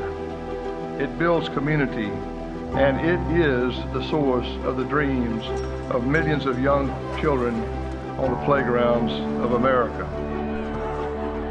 We all started out in our small towns with many kids who were as good or better than all of us, and we were the lucky ones. And when you see the young men on the football field having been given that opportunity to do great things, you know that football is doing its part. Intercollegiate football is much more than a game. Football not only teaches a man, it helps make the man. A heartfelt thanks to the National Football Foundation for leading our sport over an astounding 7 decades. During those years, the NFF never once buckled under the weight of preserving and enriching the game of football. Organizations such as this, with all of the prestige and influence which you bring, to help establish more programs for participation by American boys and girls, young and old. The National Football Foundation embodies people that care about the integrity of the game. We owe the generations that follow us, our student athletes, to be proud of their academic achievement. This year, we've got a finalist, our very own Thomas Booker. Penny is a finalist for the smartest man in college football. Let's give a round of applause for Henry. Heck yeah, baby. Let's go. We're going to New York. One of my dreams was to play college football and to be selected as Scholar Athlete tonight. I'm honored to be joining the incredible people who have previously received this award, and I'll do my best to uphold the legacy of everyone who's won it before me. The game, it always shows up in the fall, when the days grow shorter, and the rains come, and our spirits need lifting. We said all along, we can beat anybody if we don't beat ourselves. And our guys got a lot of heart. We share intangibles that made a difference. A burning desire to succeed, to achieve, to get the job done. I can't tell you how thrilled I am to accept the MacArthur Bowl symbolic of the national championship. Courage, stamina, coordinated efficiency. We're going to take it tonight. We're putting it on the line. It's not the size of the dog in the fight. It's the size of the fight in the dog. We're the ones that can look back on our college football as measure of more than yards gained, but measure of our private selves. Because in the end, the Hall of Fame's not about glory. It's about dreams.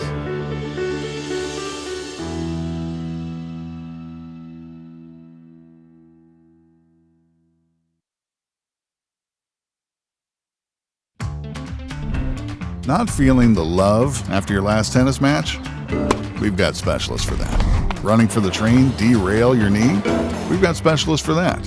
Diving after that grounder, leaving you grounded? We've got specialists for that. Orland & Cohen's top orthopedic team has specialized expertise and extensive training from the nation's premier programs in sports medicine, knee, shoulder, hip, spine, hand, foot, and ankle. So you can feel better, faster.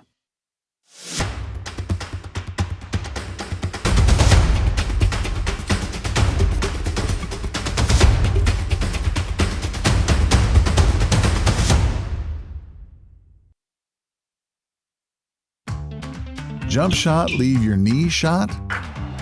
We've got specialists for that. Face down after that face off? We've got specialists for that. Half pipe, leave you full of pain? We've got specialists for that.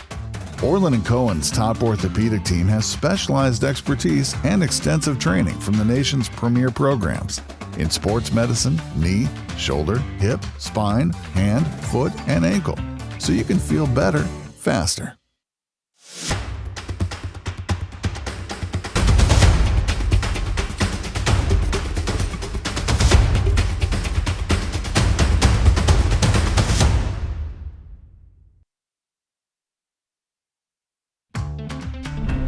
Not feeling the love after your last tennis match? We've got specialists for that. Running for the train, derail your knee? We've got specialists for that. Diving after that grounder, leaving you grounded? We've got specialists for that. Orland & Cohen's top orthopedic team has specialized expertise and extensive training from the nation's premier programs in sports medicine, knee, shoulder, hip, spine, hand, foot, and ankle. So you can feel better, faster.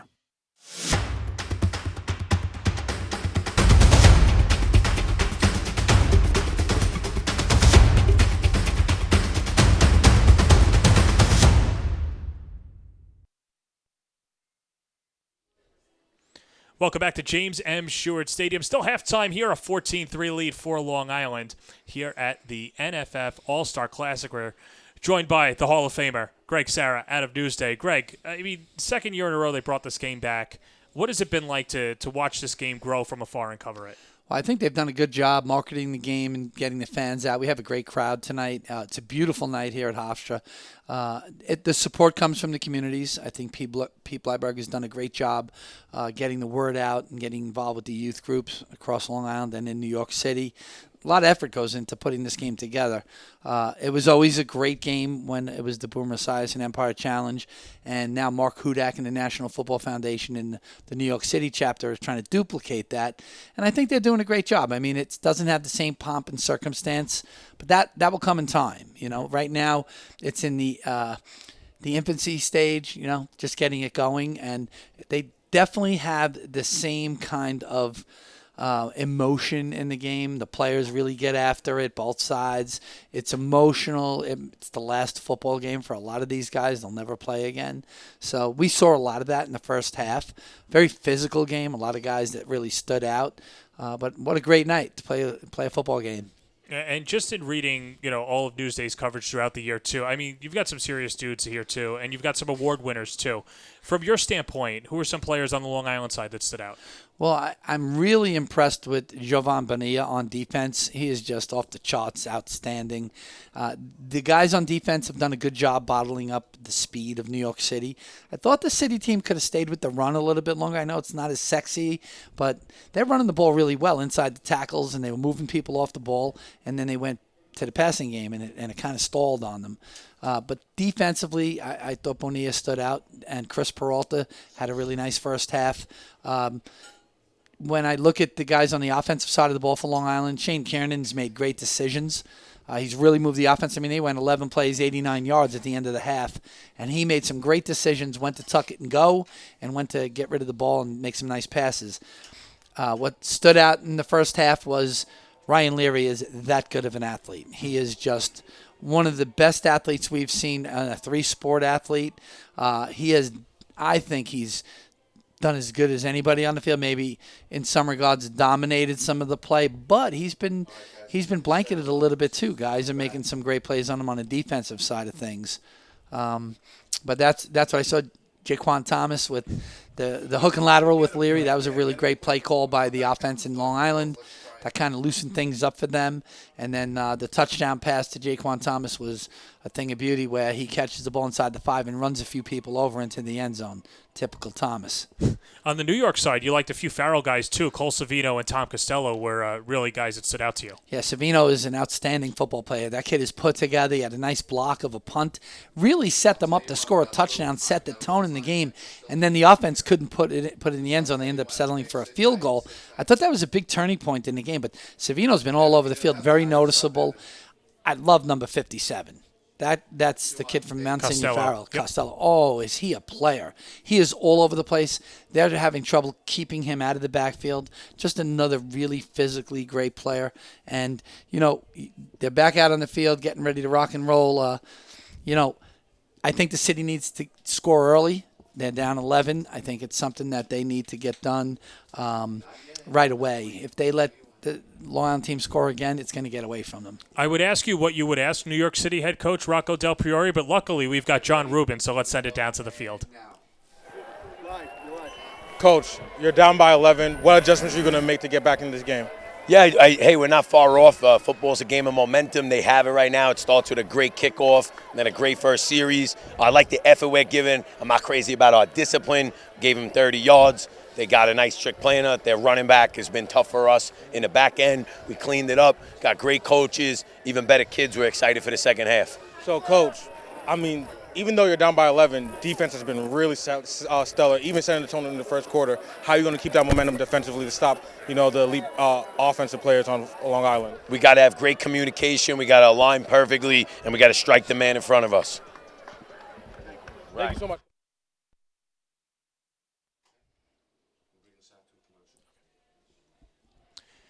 Thank you, John. Thank you, Coach Rocco. Second half, Long Island and New York City. Coming up next in the NFF All Star Classic. Jump shot, leave your knee shot? We've got specialists for that. Face down after that face off? We've got specialists for that.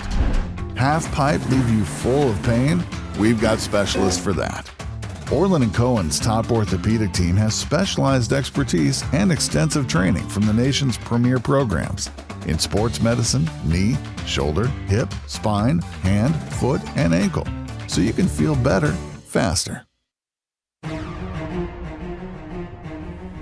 Experience. Trusted. Proven. Excellence.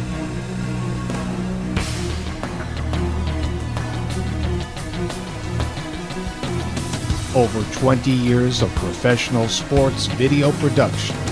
The industry standard. T&D Sports Video Production.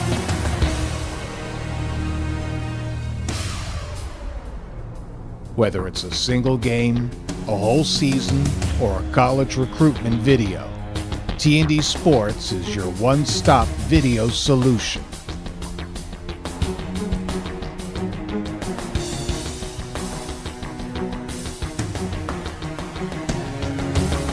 T&D Sports Video Productions.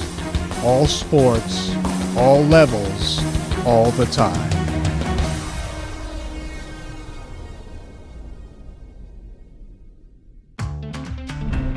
Not feeling the love after your last tennis match?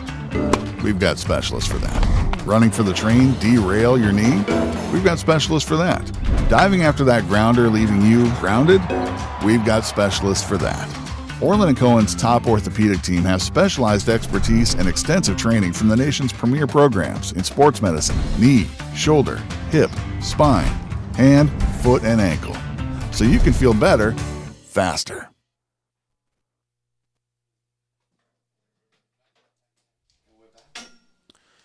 Welcome back to James M. Stewart Stadium and a fantastic crowd on hand representing both sides. That's the Long Island side. New York City has also packed the house as well. And just spoke to Craig Sarah of Newsday, and now we have Newsday's own Jared Veluzzi. He gave a pretty good detailed report on who he liked over at Long Island.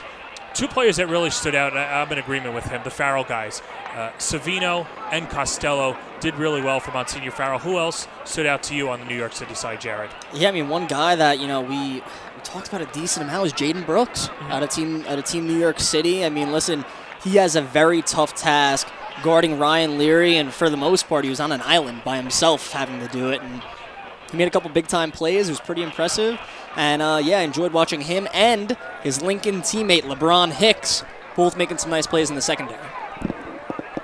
We're ready for the start of the second half, and that penalty towards the end of the first half, pushing the city back a couple of yards all the way to the 20-yard line, so moving them back 15.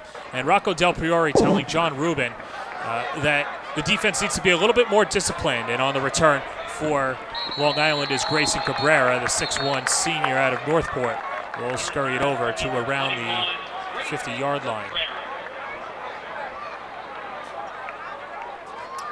Yeah, we saw Cabrera earlier in this game making some nice plays, and he was a guy, he really had a special senior season. He was Suffolk County Division II Player of the Year, helping Northport win their first 7 games, and he got some FBS football looks, but he's going to be playing lacrosse at the University of Richmond.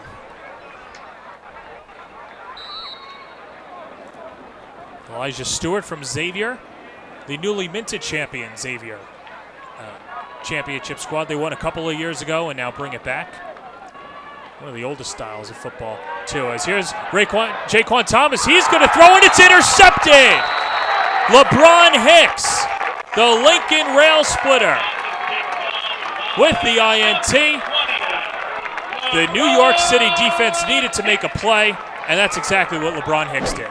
And that was enormous because they were trying to throw it back to the Suffolk County Division I final. Jaquan Thomas was going to pass this one deep, but his throw intercepted LeBron Hicks. We mentioned how impressed we were with him and Jaden Brooks. The Lincoln guys come up clutch, and that's the momentum shifting type of play that Team New York City needed heading into the second half. Somewhere in the stands over there, or wherever he's watching, Sean O'Connor is brimming ear to ear in the talent that he's just been able to cultivate down from Coney Island over the last couple of years. Well, he'll say couple of years, but the last few decades for Lincoln, a staple in New York City football. Yeah, I mean, Coach OC is smiling, absolutely, especially when he had the opportunity to coach two such amazing athletes in Brooks and Hicks and even players like Ron Jones as well, who's in this game. Off the play action, caught far side, and that's the first catch for Jake Robbins in the second half, as the base side wide receiver picks up 5. Yeah, that was a good play from Robbins there, able to get some tough yards on the screen pass. And I'm interested to see what New York City has cooking here in the third quarter. Maybe some stuff up their sleeve because not a ton of big plays from them. Of course, the Long Island defense is incredible, but look at the athletes on this team. Like you see 14, Ezra Josie getting back on the field here. It should be fun to watch.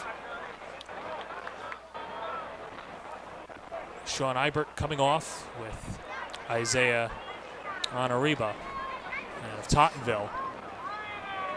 No surprise, too, with Del Priori as the head coach. He's stacking up the Staten Island guys to take out Long Island, too. Yeah, I feel like he loves it. You know, you get some Farrell guys, but also Enriba from Tottenville, and yeah, all of them kind of coming together out there from SI here to Hofstra. Smith down the field, and it's batted away. No, says the defender. That's Braden Sipp out of Bellport with the knockdown.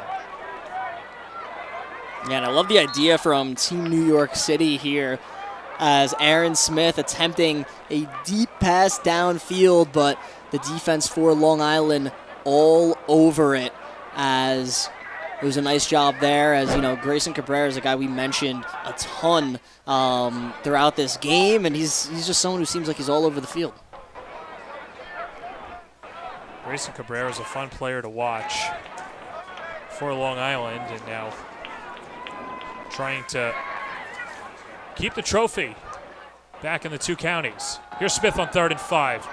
Ball fluttered, far side, another catch. Bayside zone, Jake Robbins with the first down.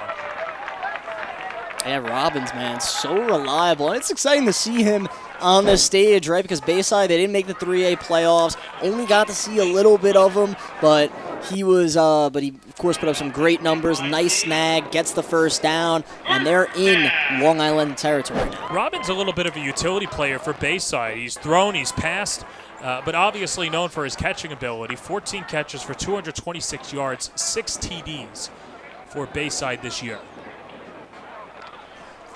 Hey, here's a guy that they like to use in the red zone, that's for sure. As Bayside, they played some pretty entertaining games this past season. Robbins certainly one of the engines of that offense. Smith keeps it in the air, but the misconnection as he was trying to stuff it to the tight end on Ariba from Tottenville. The two not on the same page. He'll set up 2nd and 10. And I have to say, I kind of like the idea from Smith there. I mean, he was behind the line of scrimmage, just a little bit short. Maybe the communication not quite on the same page. You get that in all-star games sometimes, but nice dump-off idea from him. And, Team New York City gets another opportunity here on 2nd down.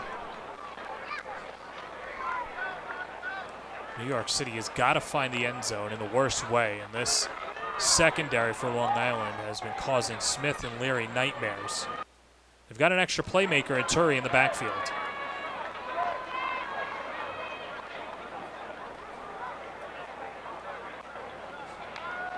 Smith, pressure coming from Bonilla, trying to shake out of it. Smith running back to the city and heaves it to his sideline. Incomplete. Yeah, I mean, Jovan Bonilla has been making the Team New York City quarterbacks really run for their life. Look at 30, bottom of your screen, edge rushing, as he does a good job winning his matchup, and Smith has to go out of the pocket, and you see 30 in blue chase him down, ending up to a forced incomplete pass. Could have been a way bigger loss, though, there, John.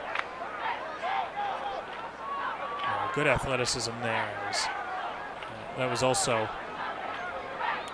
Dylan Bayer out of East Islip, one of 5 East Islip players playing in this game. Of course, Sal Champy, one of the coaches for Long Island, as Champy taking over as the linebackers coach of this very decorated Long Island coaching staff. 5 minutes gone by in the second half. 3 receivers near side, and Smith with the rollout. Spins it, and the pass, that's caught on the far side. How about the half for Jake Robbins, who's playing at another level to begin the third? Yeah, how about Robbins pointing for the first down there? He's fired up. You got to love the emotion in this game on all of these kids. And great job from Aaron Smith. Listen, he understands the pressure is coming when it comes to this Long Island front seven, but he does not panic. Throws a great ball just over the head of one of the defenders, finding Robbins, and first down, Team NYC.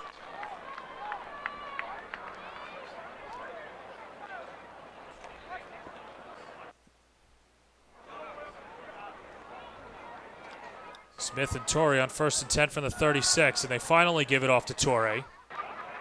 Stutter steps forward, picks up about a pair. 2nd down upcoming.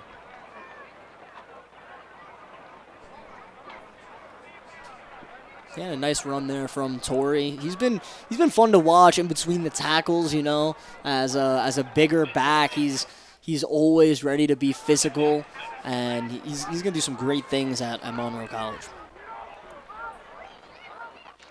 Still waiting to see that playmaking ability that many had been touting for Torrey so far, and it's not his fault, as New York City has really just kept it to the air. Yeah, it's been a lot of passing attempts for Team NYC, and they're really letting Smith air it out here on this drive. Play action, catch near side, and that's Rocco Petronella, and the St. Francis Prep Terrier picks up about another 4, setting up 3rd and short.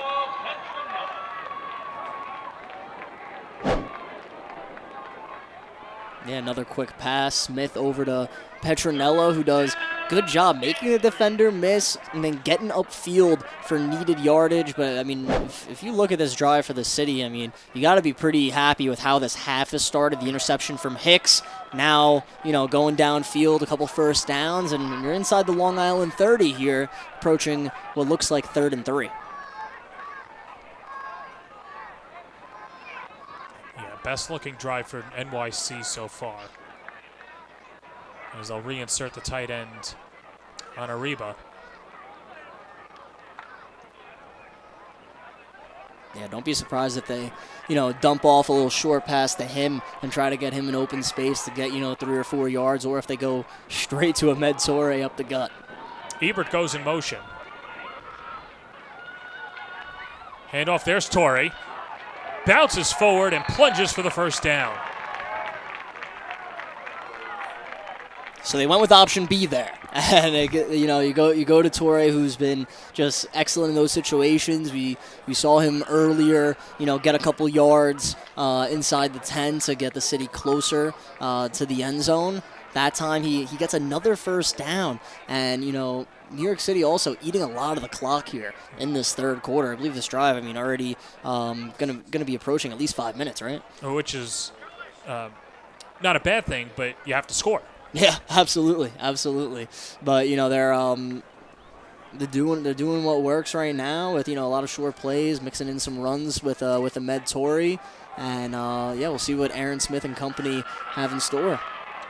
This time they slot Anton Williams out of Holy Cross in the backfield.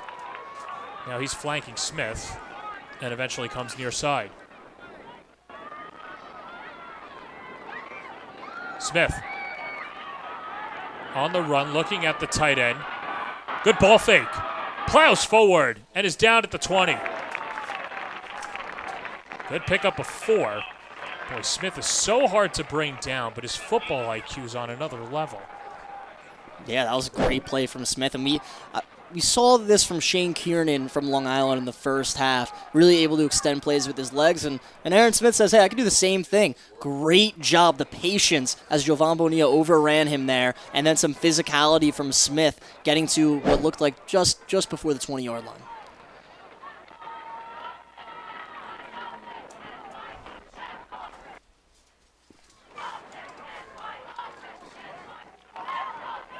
Since the reincarnation, just the 2nd game, Long Island winning in a laugher last year. New York City has come to play, and Smith trying to guide his team to the end zone. Pushing forward, a tush push that's going to get him into the end zone. Touchdown! How did Smith get out of that? Touchdown, New York City.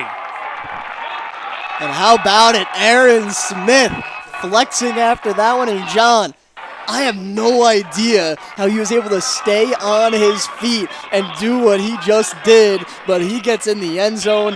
1st touchdown of the night for Team New York City. Jared, that's a 20-yard tush push. Let's see it again. When was the last time you've seen something like that? I don't even know if he got pushed. He just followed his guys and a hole opened up. Touchdown, New York City. And most of this night, it's been Team Long Island winning that battle up front with their defensive line. Not this time, though. Team New York City's offensive line does their job. Burrows on for the extra point, and he drills it. And we got a ball game. 4:50 to go, third quarter. New York City responds here at Hofstra. Jump shot, leave your knee shot?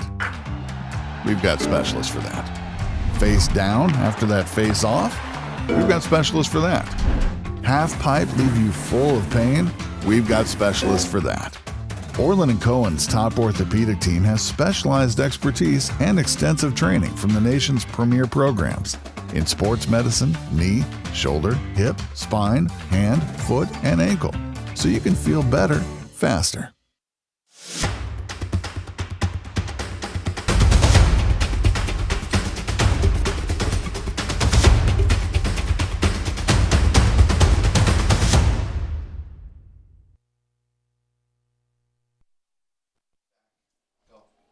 New York City's made this a game thanks to that and Aaron Smith. Aaron, what a fantastic momentum shifter for you guys. What did you see on that play? I saw my O-line did a great job. I still looked up, saw the gap, just took off. All credit to my O-line. I can't do it without them. So it seems like this is a whole different unit going into the second half. What was said in the locker room to kind of get you guys pumped up? A whole lot. Just know that. A whole lot. Long Island on the return back. This could go to the house.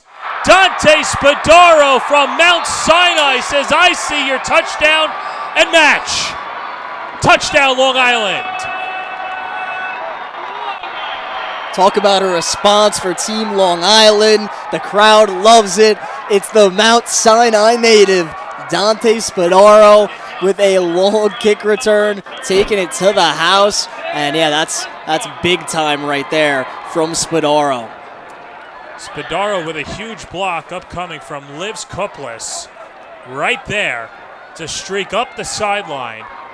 And some Mustangs representation as he gallops to the end zone for the score.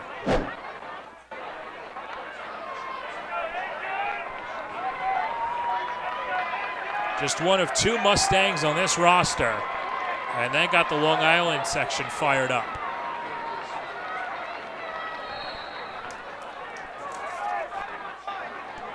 Jones on for the extra point. Bullseye. Just like that, Long Island goes up 11 on New York City with 4.5 to play in the third.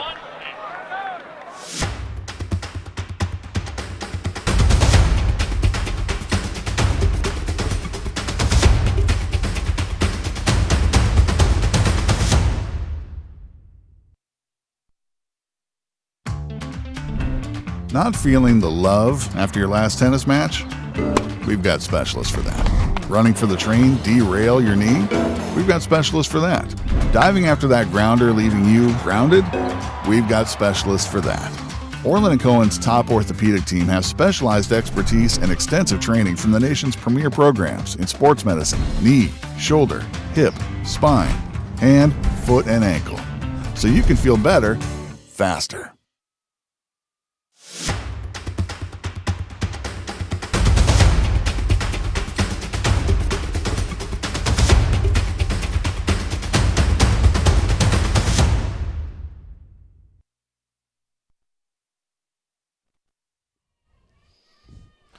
What a response by Long Island, and Mount Sinai's Dante Spadaro up the sideline for the score and a touchdown on the kick return. Right after New York City thought that they had made this a brand new ball game, cut it to under a score, and right off the rip, Long Island, they've got that star power. And Spadaro, the latest hero for Long Island. On the return, here comes New York City. And racing forward is Travis Harris, trying to reverse field and tripped up at the 30-yard line. Yeah, and John, some people probably were wondering to themselves at the end of the first half, when are we going to get some fireworks, some big plays? Well, how about two of those in the span of, 15 seconds with, Aaron Smith, a highlight reel tush-push run, and then the response, Dante Spadaro on the kickoff return for a touchdown. Hey, this is what this game's all about, right? Just a lot of amazing athletes making some big-time plays on the big-time stage. All right, so let's speculate here. Aaron Smith was asked by John Rubin what was said in the locker room to pump you guys up, and he just said a whole lot. What do you think that message was, and what would your message be to them going into this drive? Because now you're back where you started. Yeah, I think it's a lot of motivation. Coach Rocco can pump up anybody. So, I'm not surprised. I think he just got them all fired up, told them it's not over. All these kids have faced a ton of adversity throughout their own football seasons. They're ready to take it on now. Jack Leary's going to give it a go, the St. Francis Prep Terrier. And he hooks up with Travis Harris, who can't haul it in, incomplete. A few too many drops for the All-Star game for New York City. Yeah, a couple so far that has hurt the city. A couple big plays that could have been created. I just want to say it's a great job by Jack Leary avoiding the original rusher, but unable to connect with his wideout.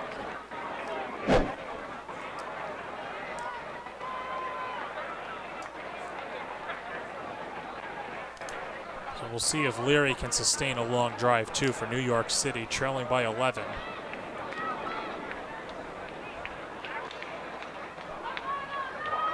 Fantastic atmosphere, and the play is picked up in the second half. New York City and Long Island trying to cultivate a classic that was done so many years ago and trying to bring it into the 2020s. Pop pass, that's Harris. Sweeping wide, nowhere to go. Big time hit in the backfield. Dominic Witt out of SJB brings him down. Yeah, it's a big time tackle right there. And we've just seen so much energy on both of these defenses, especially after some big time tackles. Witt this time gets in on the fun.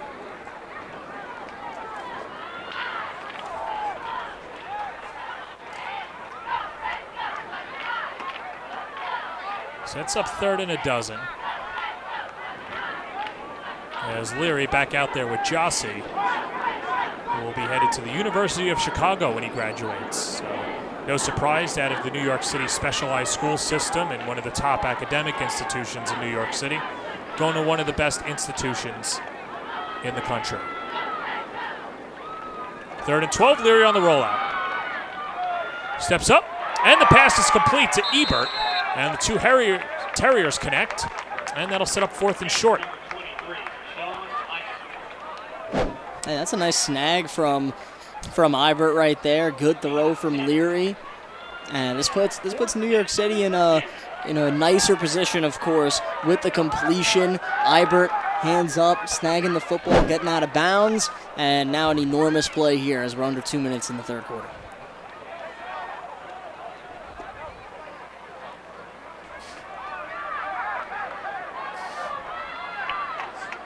Brian Murphy, the offensive coordinator out of New Dorp, the head coach, and Chris App, the quarterback coach out of McKee.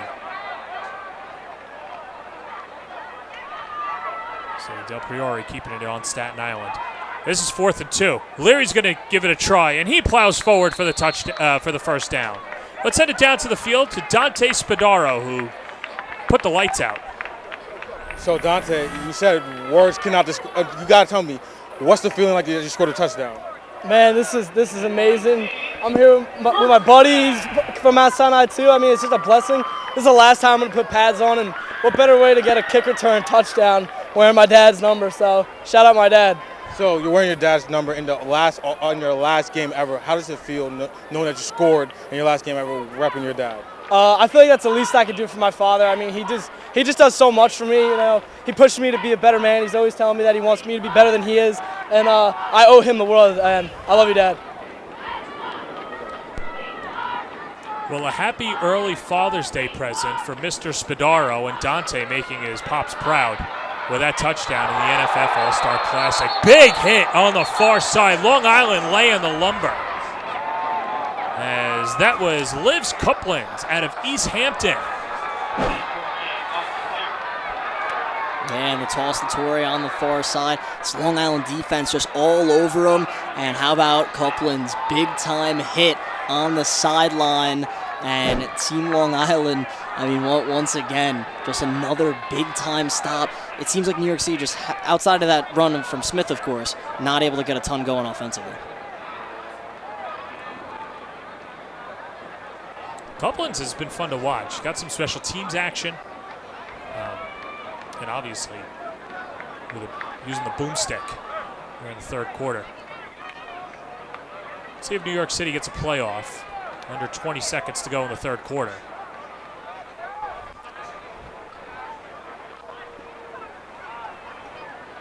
And I think New York City is content to take this into the fourth quarter. New York City and Long Island throwing haymakers in the 2026 National Football Foundation All Star Classic presented by Orland & Cohen. We're on to the fourth. Not feeling the love after your last tennis match? We've got specialists for that. Running for the train, derail your knee? We've got specialists for that. Diving after that grounder, leaving you grounded? We've got specialists for that.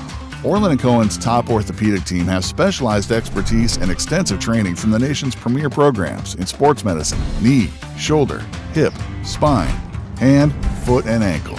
So you can feel better, faster.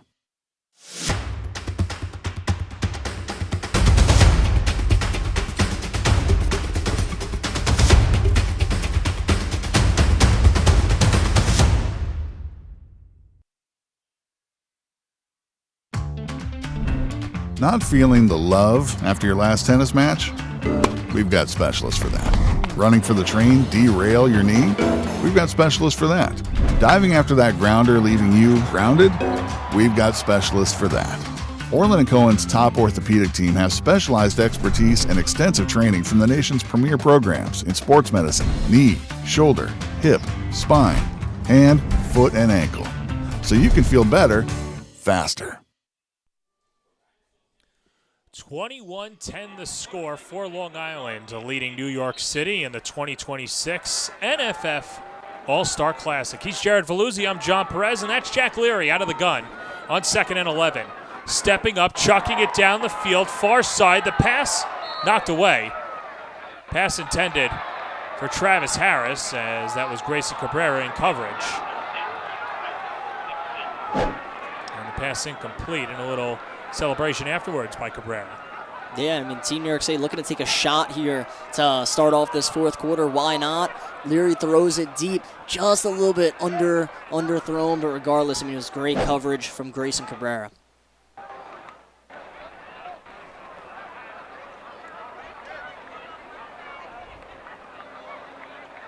That's Jason Nichols out of Bellport. Good Bellport representation here as well. And we'll get a flag on the play. PI will give a first down to New York City.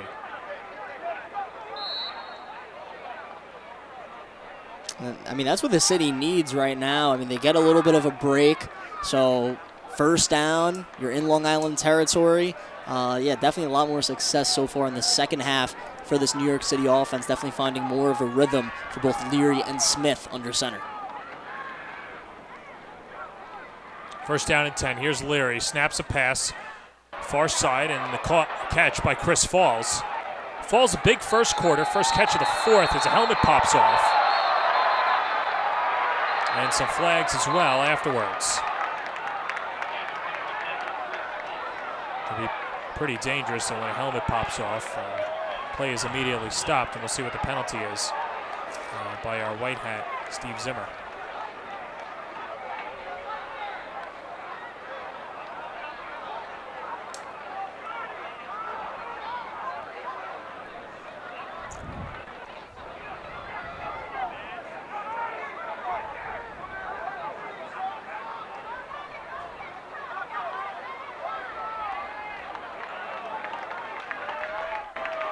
A 15-yard penalty against Long Island will generate better field position for NYC.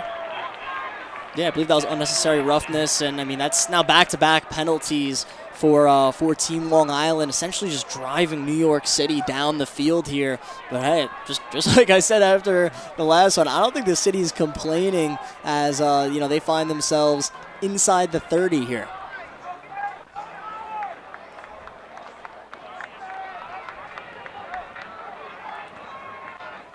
New York City will set up shop at the 27-yard line. Trips receivers, bottom of the screen. Hand off to Torrey up the middle, devoured. A whole host of Long Islanders in there. And the biggest hit coming from Nico Myers out of East Islip. Yeah, he formed just a tremendous combination with Javon Bonilla this past season, and both of them have been great in this game as Myers, Bonilla, both really living in the backfield, it seems like, and we'll see if Team Long Island's defense can make up for a couple of the penalties that they took here.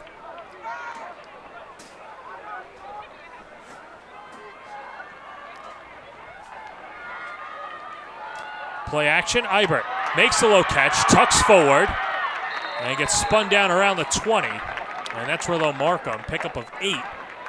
Sits up 3rd and 3.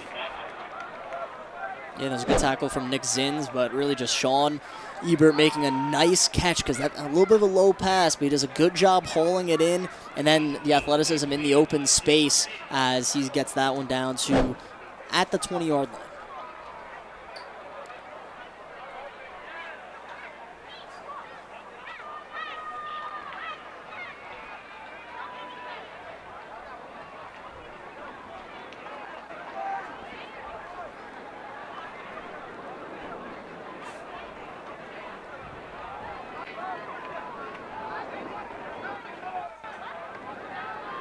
Under 12 and a half to play, 4th quarter. Leary looking to sneak. Pushing forward, it'll come up a yard short.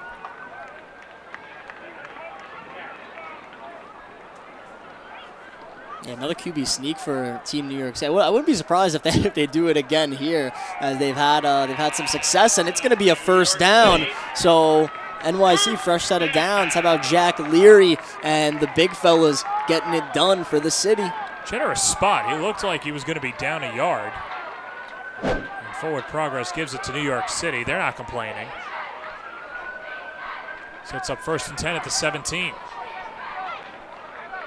Summer's on the horizon for some of those young football fans. Perhaps they'll be playing in this game in the future as well. That's the Long Island side. Trying to cheer on their defense against Jack Leary and this rolling New York City offense.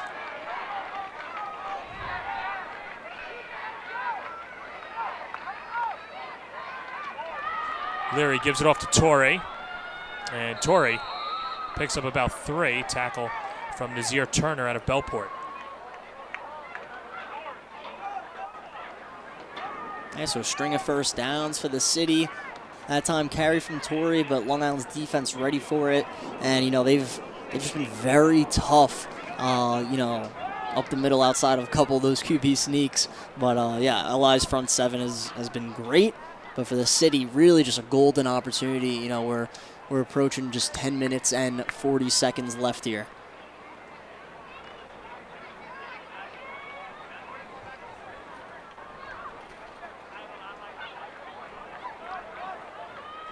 Still waiting for Leary's passing game to get going, but it's been pretty efficient. Let's see what he does here. Throws a dart, and the pass is complete to Ryan Reed out of Mount St. Michael. I like the way Reed's bounced back here, man. I mean, after a couple early drops, he's made a couple nice catches here for the city, and that pass from Leary gets them to, about at the 11-yard line here.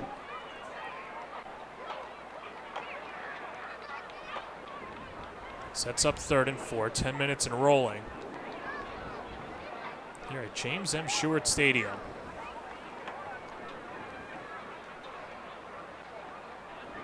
Last football game that was played on this field at the high school level, a thrilling victory for Sayville over Wantagh in the Long Island Championship. Leary bouncing forward. He's got a 1st down as Jack Leary in New York City sets up 1st and goal. I mean, this game has gotten a lot more interesting. I mean, after that kickoff return, you kind of think the life in New York City goes down a ton, but Leary really hasn't flinched. He's not afraid to take off here. A nice, successful run for Team New York City, and they're at the 4-yard line now. You could throw a ton of adjectives at this New York City squad. Resilient, gritty, scrappy. Well, that's what they're trying to do, and trying to mount an 11-point comeback against Long Island. Knocking on the door, 1st and goal from the 4. And this time they'll go to the Wildcat. And Torrey to take the snap. He's got Travis Harris back there with him. Fakes the handoff to Harris. Marches forward. Torrey picks up 2. We'll set up 2nd and goal. Yeah, I've liked the Wildcat look that Team New York City has really shown in this game. A lot of direct snaps to Ahmed Torrey. He fakes that one there, and he was navigating his way before just a sea of blue tacklers able to bring him down.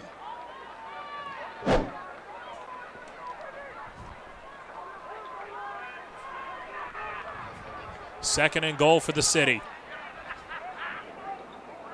Torrey and Harris again, extra blockers is Antoine Williams and Anariba. Torrey ranging wide, tripped up. Big time tackle by Chase Soliday out of Bethpage. Yeah, that's a big stop from Soliday, and they're going to lose a couple yards there. So 9 and blue with the tackle for loss. As Team New York City, they stood in the Wildcat. Torrey elects to take it himself, but Soliday all by himself, able to slow down Torrey. Just got enough contact to trip up the big back from APR. Dom Witt and Chris Peralta making sure that Torrey was supplanted on the ground. It's a loss of 4. And Leary and Ebert going back out there for New York City. You'd have to imagine, Jared, 4-down territory. Yeah, you got to think so here if you're the city. I know a field goal makes it a 1-possession game, but at this point you're at the 6-yard line. We'll see what NYC tries to do. Leary's got Torrey behind him. Pair of receivers both side. Play action. Pressure coming. Throws it to the tight end, Anariba. Incomplete. And that'll set up 4th down. Decision time for New York City. It looks like they're gonna kick here. And when you have a guy like Burrows, it's understandable. And like I mentioned, it will be a 1-possession game if this kick goes through the uprights. Well, he's already got a 27-yarder earlier in the game. And now Burrows from 23 yards out.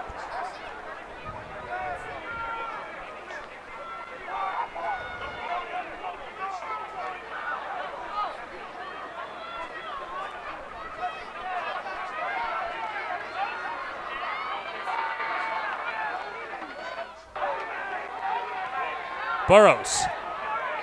He's got it. 23-yard field goal for Jake Burrows. And we've got a ball game, now an 8-point game with just over 6 minutes to go in the 4th.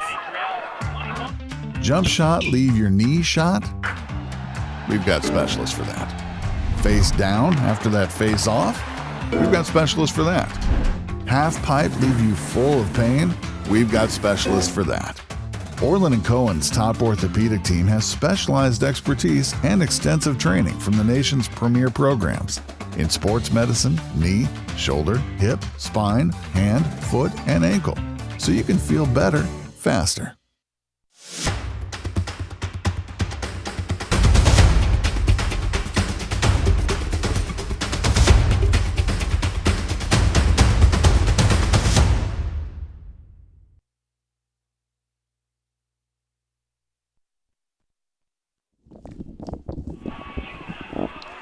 There's Joe Minucci, the head coach for St. Anthony's, and of course Minucci, the defensive coordinator in this game for Long Island. And a star-studded affair: Rob Haas, Chris Boltrick, Dave Ettinger, Keith Sachs, Kevin Shippos, Mike Savante, Sal Ciampi, Craig Perino, Joe Vito. Long Island's finest. Hey, Greg Sarah made his way down there too. On the return, here's Jaquan Thomas. That's who you don't want to see if you're New York City.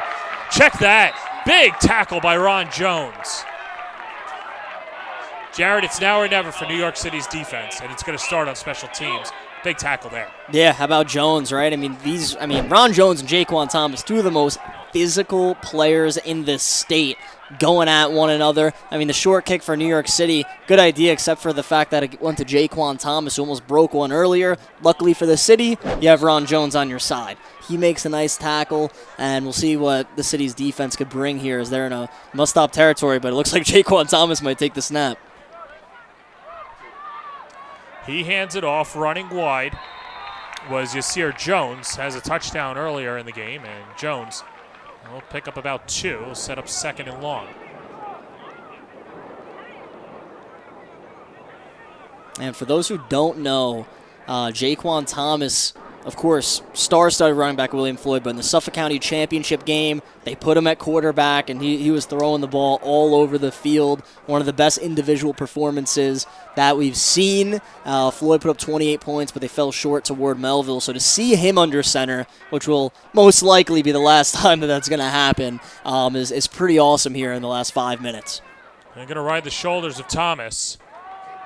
That time the handoff goes to Jake Simmons out of East Islip, who plows forward and picks up around 4. Should set up 3rd and 5. Now let's take another look. Yeah, what a backfield that is with Thomas, Jones, and Simmons. But this is the Jake Simmons special right here. I mean, numerous times East Islip had a lead late, and they would just give it to Simmons the entire way to run out the clock. And here, similar situation, they give it to him. They get some nice yardage, but huge, huge play coming up here. This crowd's starting to get loud here at Stewart Stadium. The hands team out for Long Island as Thomas continues to stay under center. One of the best running backs in Long Island history is going to chug it himself. Thomas, nowhere to go, denied! Toby Piton from Eagle 3 with the tackle. 4th down upcoming. Oh, man, how about it for Piton? Great play from him. Let's take a look. Thomas looking upfield. It seemed like he had some room. Great block from Simmons, but then he met Piton, and it looked like he was joined by Josiah Dodson as well from St. Francis Prep. Big tackle there, and it looks like Team Long Island is going to punt here, right? They've got their special teams out there. Justin Jones from Chaminade set to boot it away from his own 38.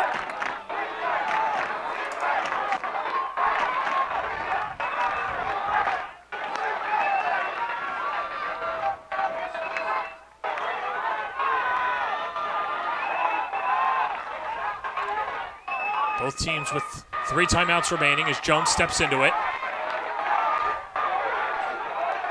And that will take a city bounce and downed at around the 48-yard line. And we'll take a quick break after the 14-yard punt, but a flag is down. So let's stay here for a second, see what the flag is.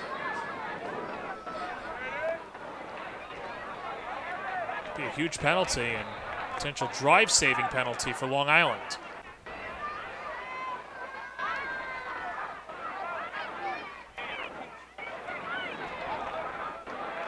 Personal foul against New York City.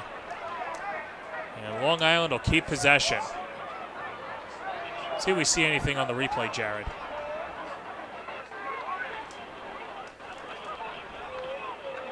All right, don't have it, but no, it looks like the city's offense is going to be back on the field here, it looks like. They're just going to move back from where they were at. So that's huge. You know, if Team Long Island took over, you know, with that 3-headed monster of, you know, Simmons, Thomas, and Jones, they might have been able to string a couple first downs and really put this game to bed, but the city's defense really stood tall there, and now the offense has a shot. Aaron Smith and company getting back onto the field. Let's see what the city's got. Couldn't have drawn up a better all-star game than this one we've got right now. An 8-point game, New York City looking for the equalizer. And they turn their heads to Aaron Smith out of Eagle 2. Does he have one more magical performance in that arm? Low snap, he's got to dive on it. Loss of yards and a down. Set up 2nd and long. Yeah, that one hurts, but I'm glad he dove on it. Keep possession for the city. Not the start that they wanted, but we'll see what the city is looking to do here. I'm sure they have a couple fancy, maybe some trick plays, something up their sleeve that they haven't touched yet. Really save for moments like this, what they could do in this, you know, 2-minute-ish drill that we got going on here. And yeah, City of course got some of their big guns coming out now.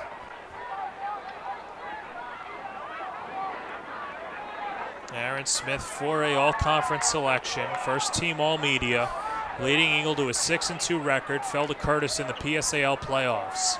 That's not how he wanted his career to end, but he's got one more opportunity to go out a victor.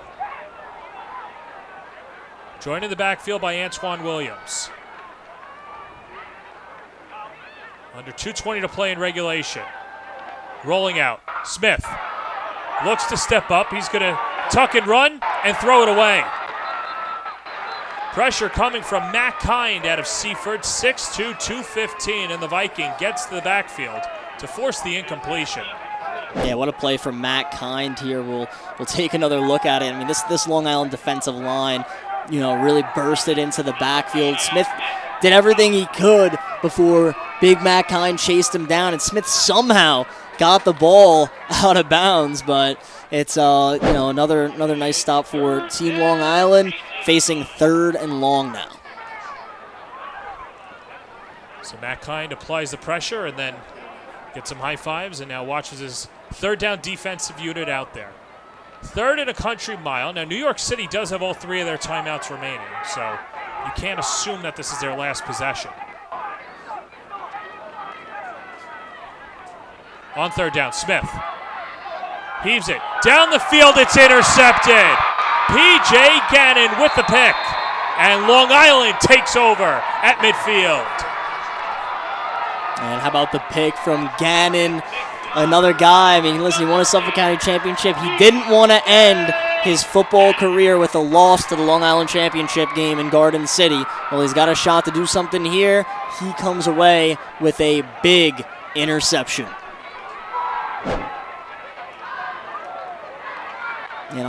In 3rd and long, of course, New York City looking to go deep, but Smith overthrows it just a little bit right into the hands of P.J. Gannon, who makes a big-time play, and Long Island has it right at midfield. On 1st down, that's Yasir Jones. And Jones, close to the 1st down marker, picks up 7. Timeout taken. This looks like an injury timeout as Del Priore was on the field. And a down lineman in the backfield. And you hope that Matt Benjamin out of Will Floyd is okay. 6'6", 300 pounds. And he's done a good job on his blocking assignments so far in this one.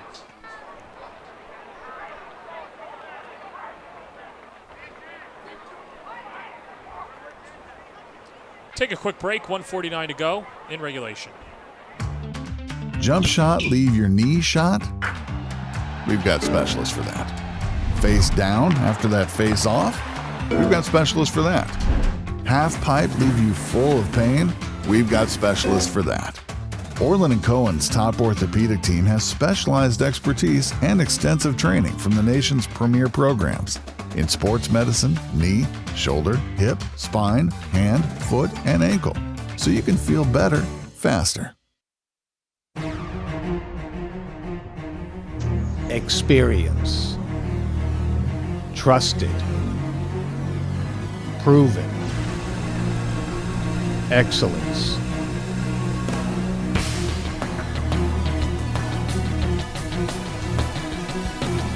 Over 20 years of professional sports video production. The industry standard. T&D Sports Video Production.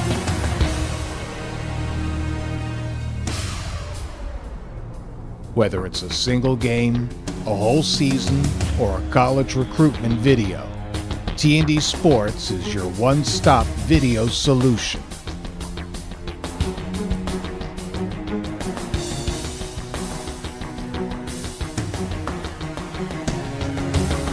T&D Sports Video Productions.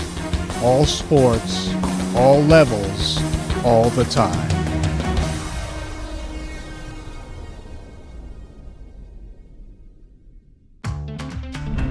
Not feeling the love after your last tennis match? We've got specialists for that. Running for the train, derail your knee? We've got specialists for that. Diving after that grounder, leaving you grounded? We've got specialists for that. Orland & Cohen's top orthopedic team has specialized expertise and extensive training from the nation's premier programs in sports medicine, knee, shoulder, hip, spine, hand, foot, and ankle, so you can feel better faster.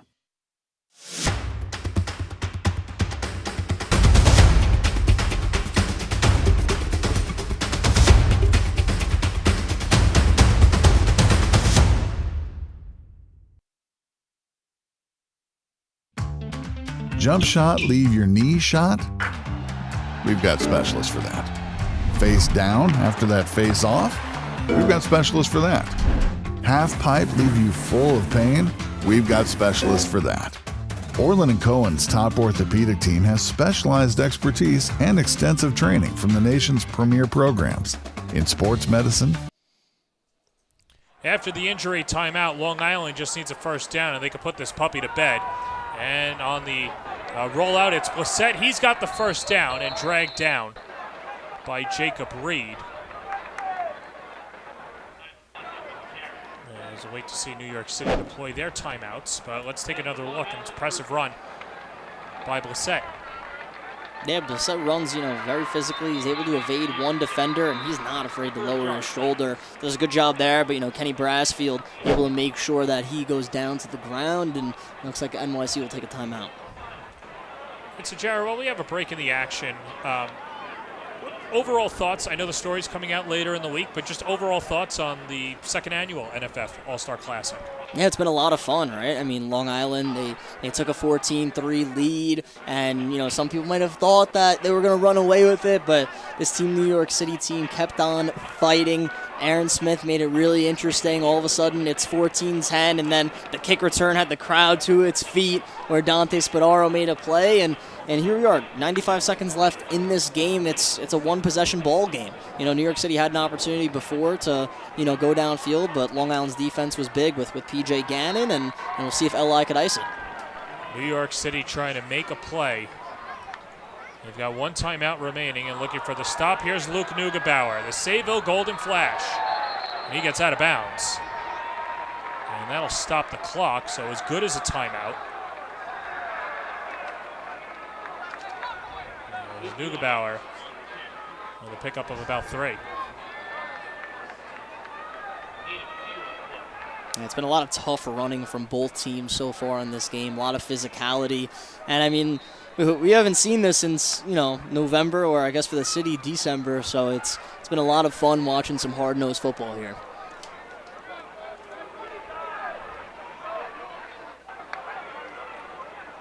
Jaquan Thomas. Thomas off the bounce, brought down. It's another big tackle by Jacob Reed and Toby Patan. Those two have really linked up on Thomas as NYC burns their final timeout and 3rd and long upcoming. I'll have you put your coach's hat on. If you're Rocco Del Priore, defensively, what do you want to see here?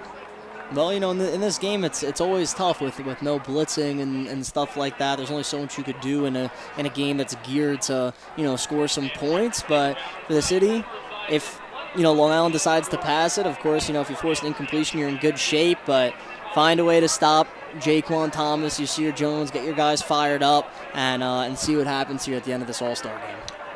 Well, he turns to one of his Lions, Thomas Costello, 6'2", 235, trying to lead the way. Some other big dudes in there too. J.R. Edwards out of A. Philip Randolph. And of course, Raekwon Daniels. Stellar player from Bryant. 3rd down and 8. 1:19 to go in regulation. Luke Neugebauer, bad snap, and Neugebauer pounces on top of it. So Neugebauer in the right place at the right time. And so a big stop, and then a little frustration afterwards between the two squads. But for the time being, that'll set up 4th down. And let's take another look, Jared, as it was a bad snap that Neugebauer just happened to be there and averted crisis. It was a bad snap. It looks like they called a false start penalty as well. So Long Island going to back up here. And we'll see if they redo 3rd down or not. They should, because it's an automatic redo and it's a 5-yard penalty. Which might actually, if you're Long Island, you might take it. Yeah, I was going to say, kind of hurts the city a little bit, as Long Island has an opportunity to convert here.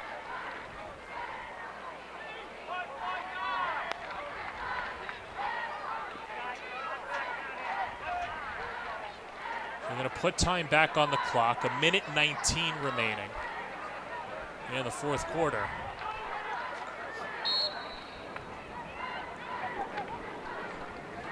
Low snap, the handoff. Simmons, devoured. New York City gets the stop. 4th and long upcoming. And that should drain about half a minute for New York City, but they've got a chance. Yeah, they have a fighting chance, and it's one of those guys who said Thomas Costello getting in the mix as he makes a big-time play, and Long Island gonna punt this one here. We'll see if they're gonna drain every possible second they can, or... Well, they've got the 3 timeouts, and credit to this defensive front for New York City staying in the game. And after giving up the kickoff touchdown to Dante Spadaro, they've pitched a shutout in the second half.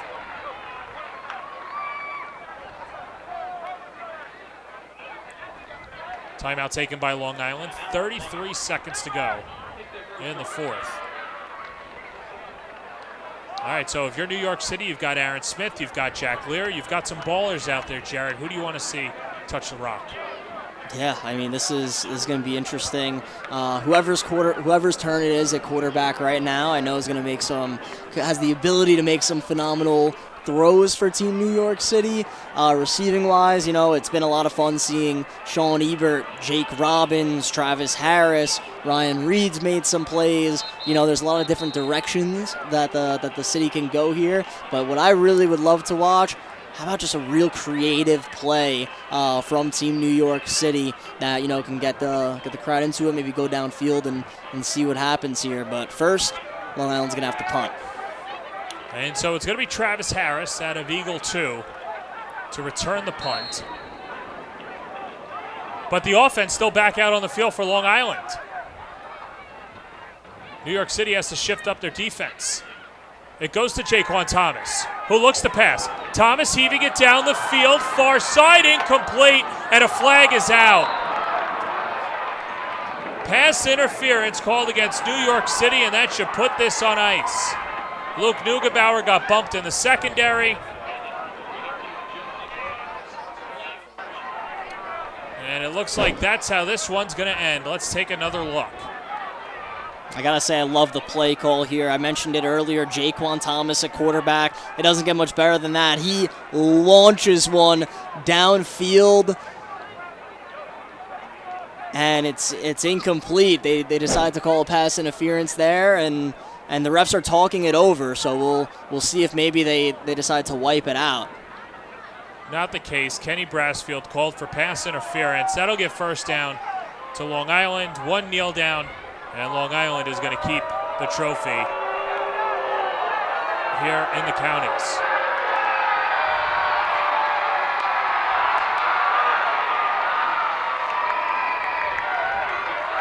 Tough penalty in that spot. But Long Island looks like they see the light at the end of the tunnel. Check that. Pass interference, not an automatic first down, just a spot foul. So that sets up 4th and 1. And so New York City not out of it yet. Yeah, so technically still a chance, but that one hurts for the city, you know, especially moving up here, more time off the clock. And Long Island going to start to be in celebration mode here. Oh, if Long Island can get the first down, that's all she wrote. New York City looking for the stop. Thomas, play action, barrels forward, he's got it. Jaquan Thomas puts the icing on the cake. First down, Long Island, as they defend their crown against New York City. And who else but one of the best running backs in Long Island history to deliver the final blow in a final act of his storied career. Long Island wins it, 21-13. And Jared, this was a fun one. Yeah, fitting, like you said, ending it off with Jaquan Thomas. Man, what a special career he has had on the high school level. And Team Long Island keeping bragging rights in this game.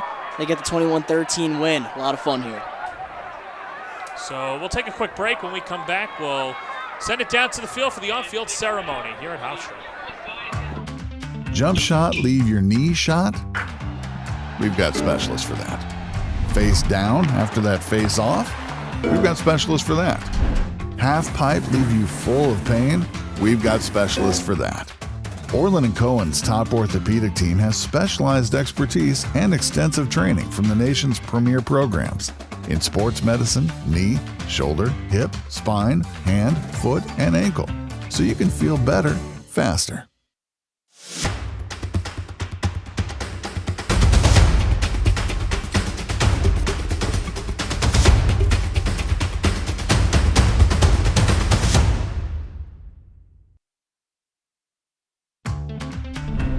Not feeling the love after your last tennis match? We've got specialists for that. Running for the train, derail your knee? We've got specialists for that. Diving after that grounder, leaving you grounded? We've got specialists for that. Orland & Cohen's top orthopedic team has specialized expertise and extensive training from the nation's premier programs in sports medicine, knee, shoulder, hip, spine, hand, foot, and ankle, so you can feel better faster.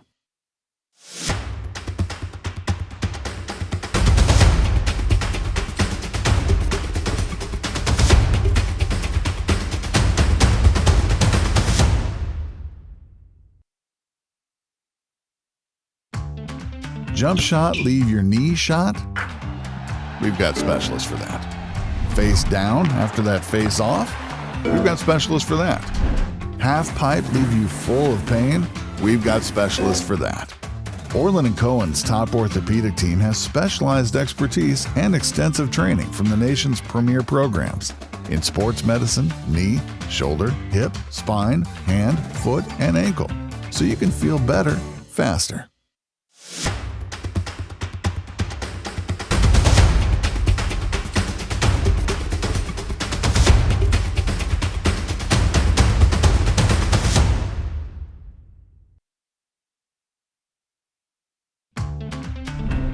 Not feeling the love after your last tennis match? We've got specialists for that. Running for the train, derail your knee? We've got specialists for that.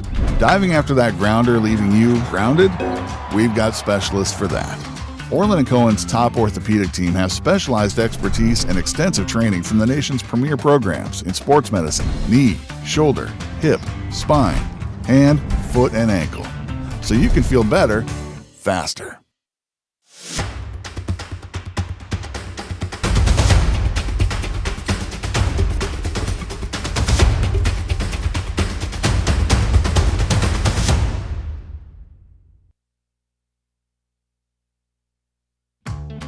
Jump shot, leave your knee shot? We've got specialists for that. Face down after that face off? We've got specialists for that. Half pipe, leave you full of pain? We've got specialists for that. Orland & Cohen's top orthopedic team has specialized expertise and extensive training from the nation's premier programs in sports medicine, knee, shoulder, hip, spine. 21-13 the victory for Long Island in the 2026 NFF All Star Classic. Let's send it over to public address announcer Dan Savarino for the presentation of the game MVP. Player of the game trophy. And this year's trophy goes to, from East Islip High School, number 30, Jovan Bonilla.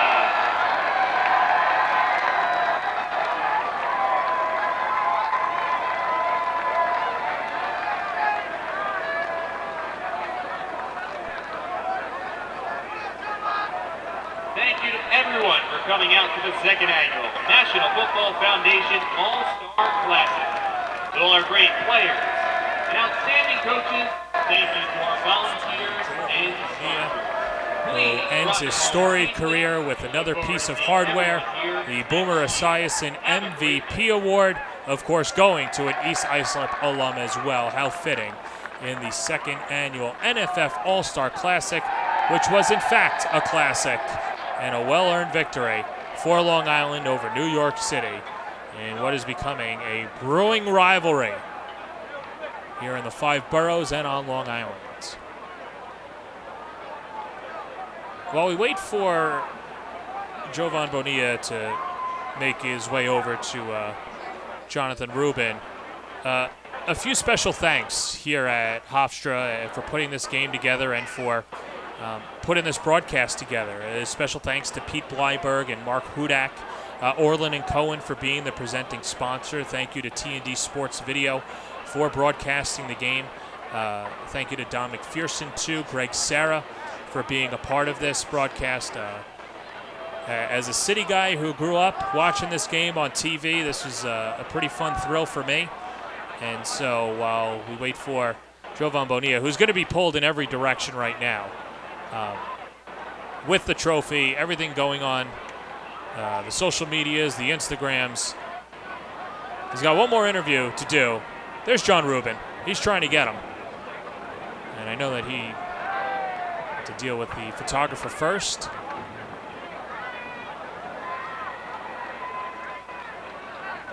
And we'll get a quick photo in there, but for those out there saying that this was just a one-sided affair, well, they were sadly mistaken in this one. Now, Long Island handed the city their lunch, but a very fun game. New York City was scrappy. They were gritty and put on full display their talent in the 5 boroughs. At the end of the day, it was Long Island with the 8-point victory. John Rubin is standing with their MVP, Jovan Bonilla. So, Jovan, player of the game, I mean, what's the emotions like that you were named All-Star Game MVP? I'm hyped, bro. It's just, I'm grateful, you know what I mean?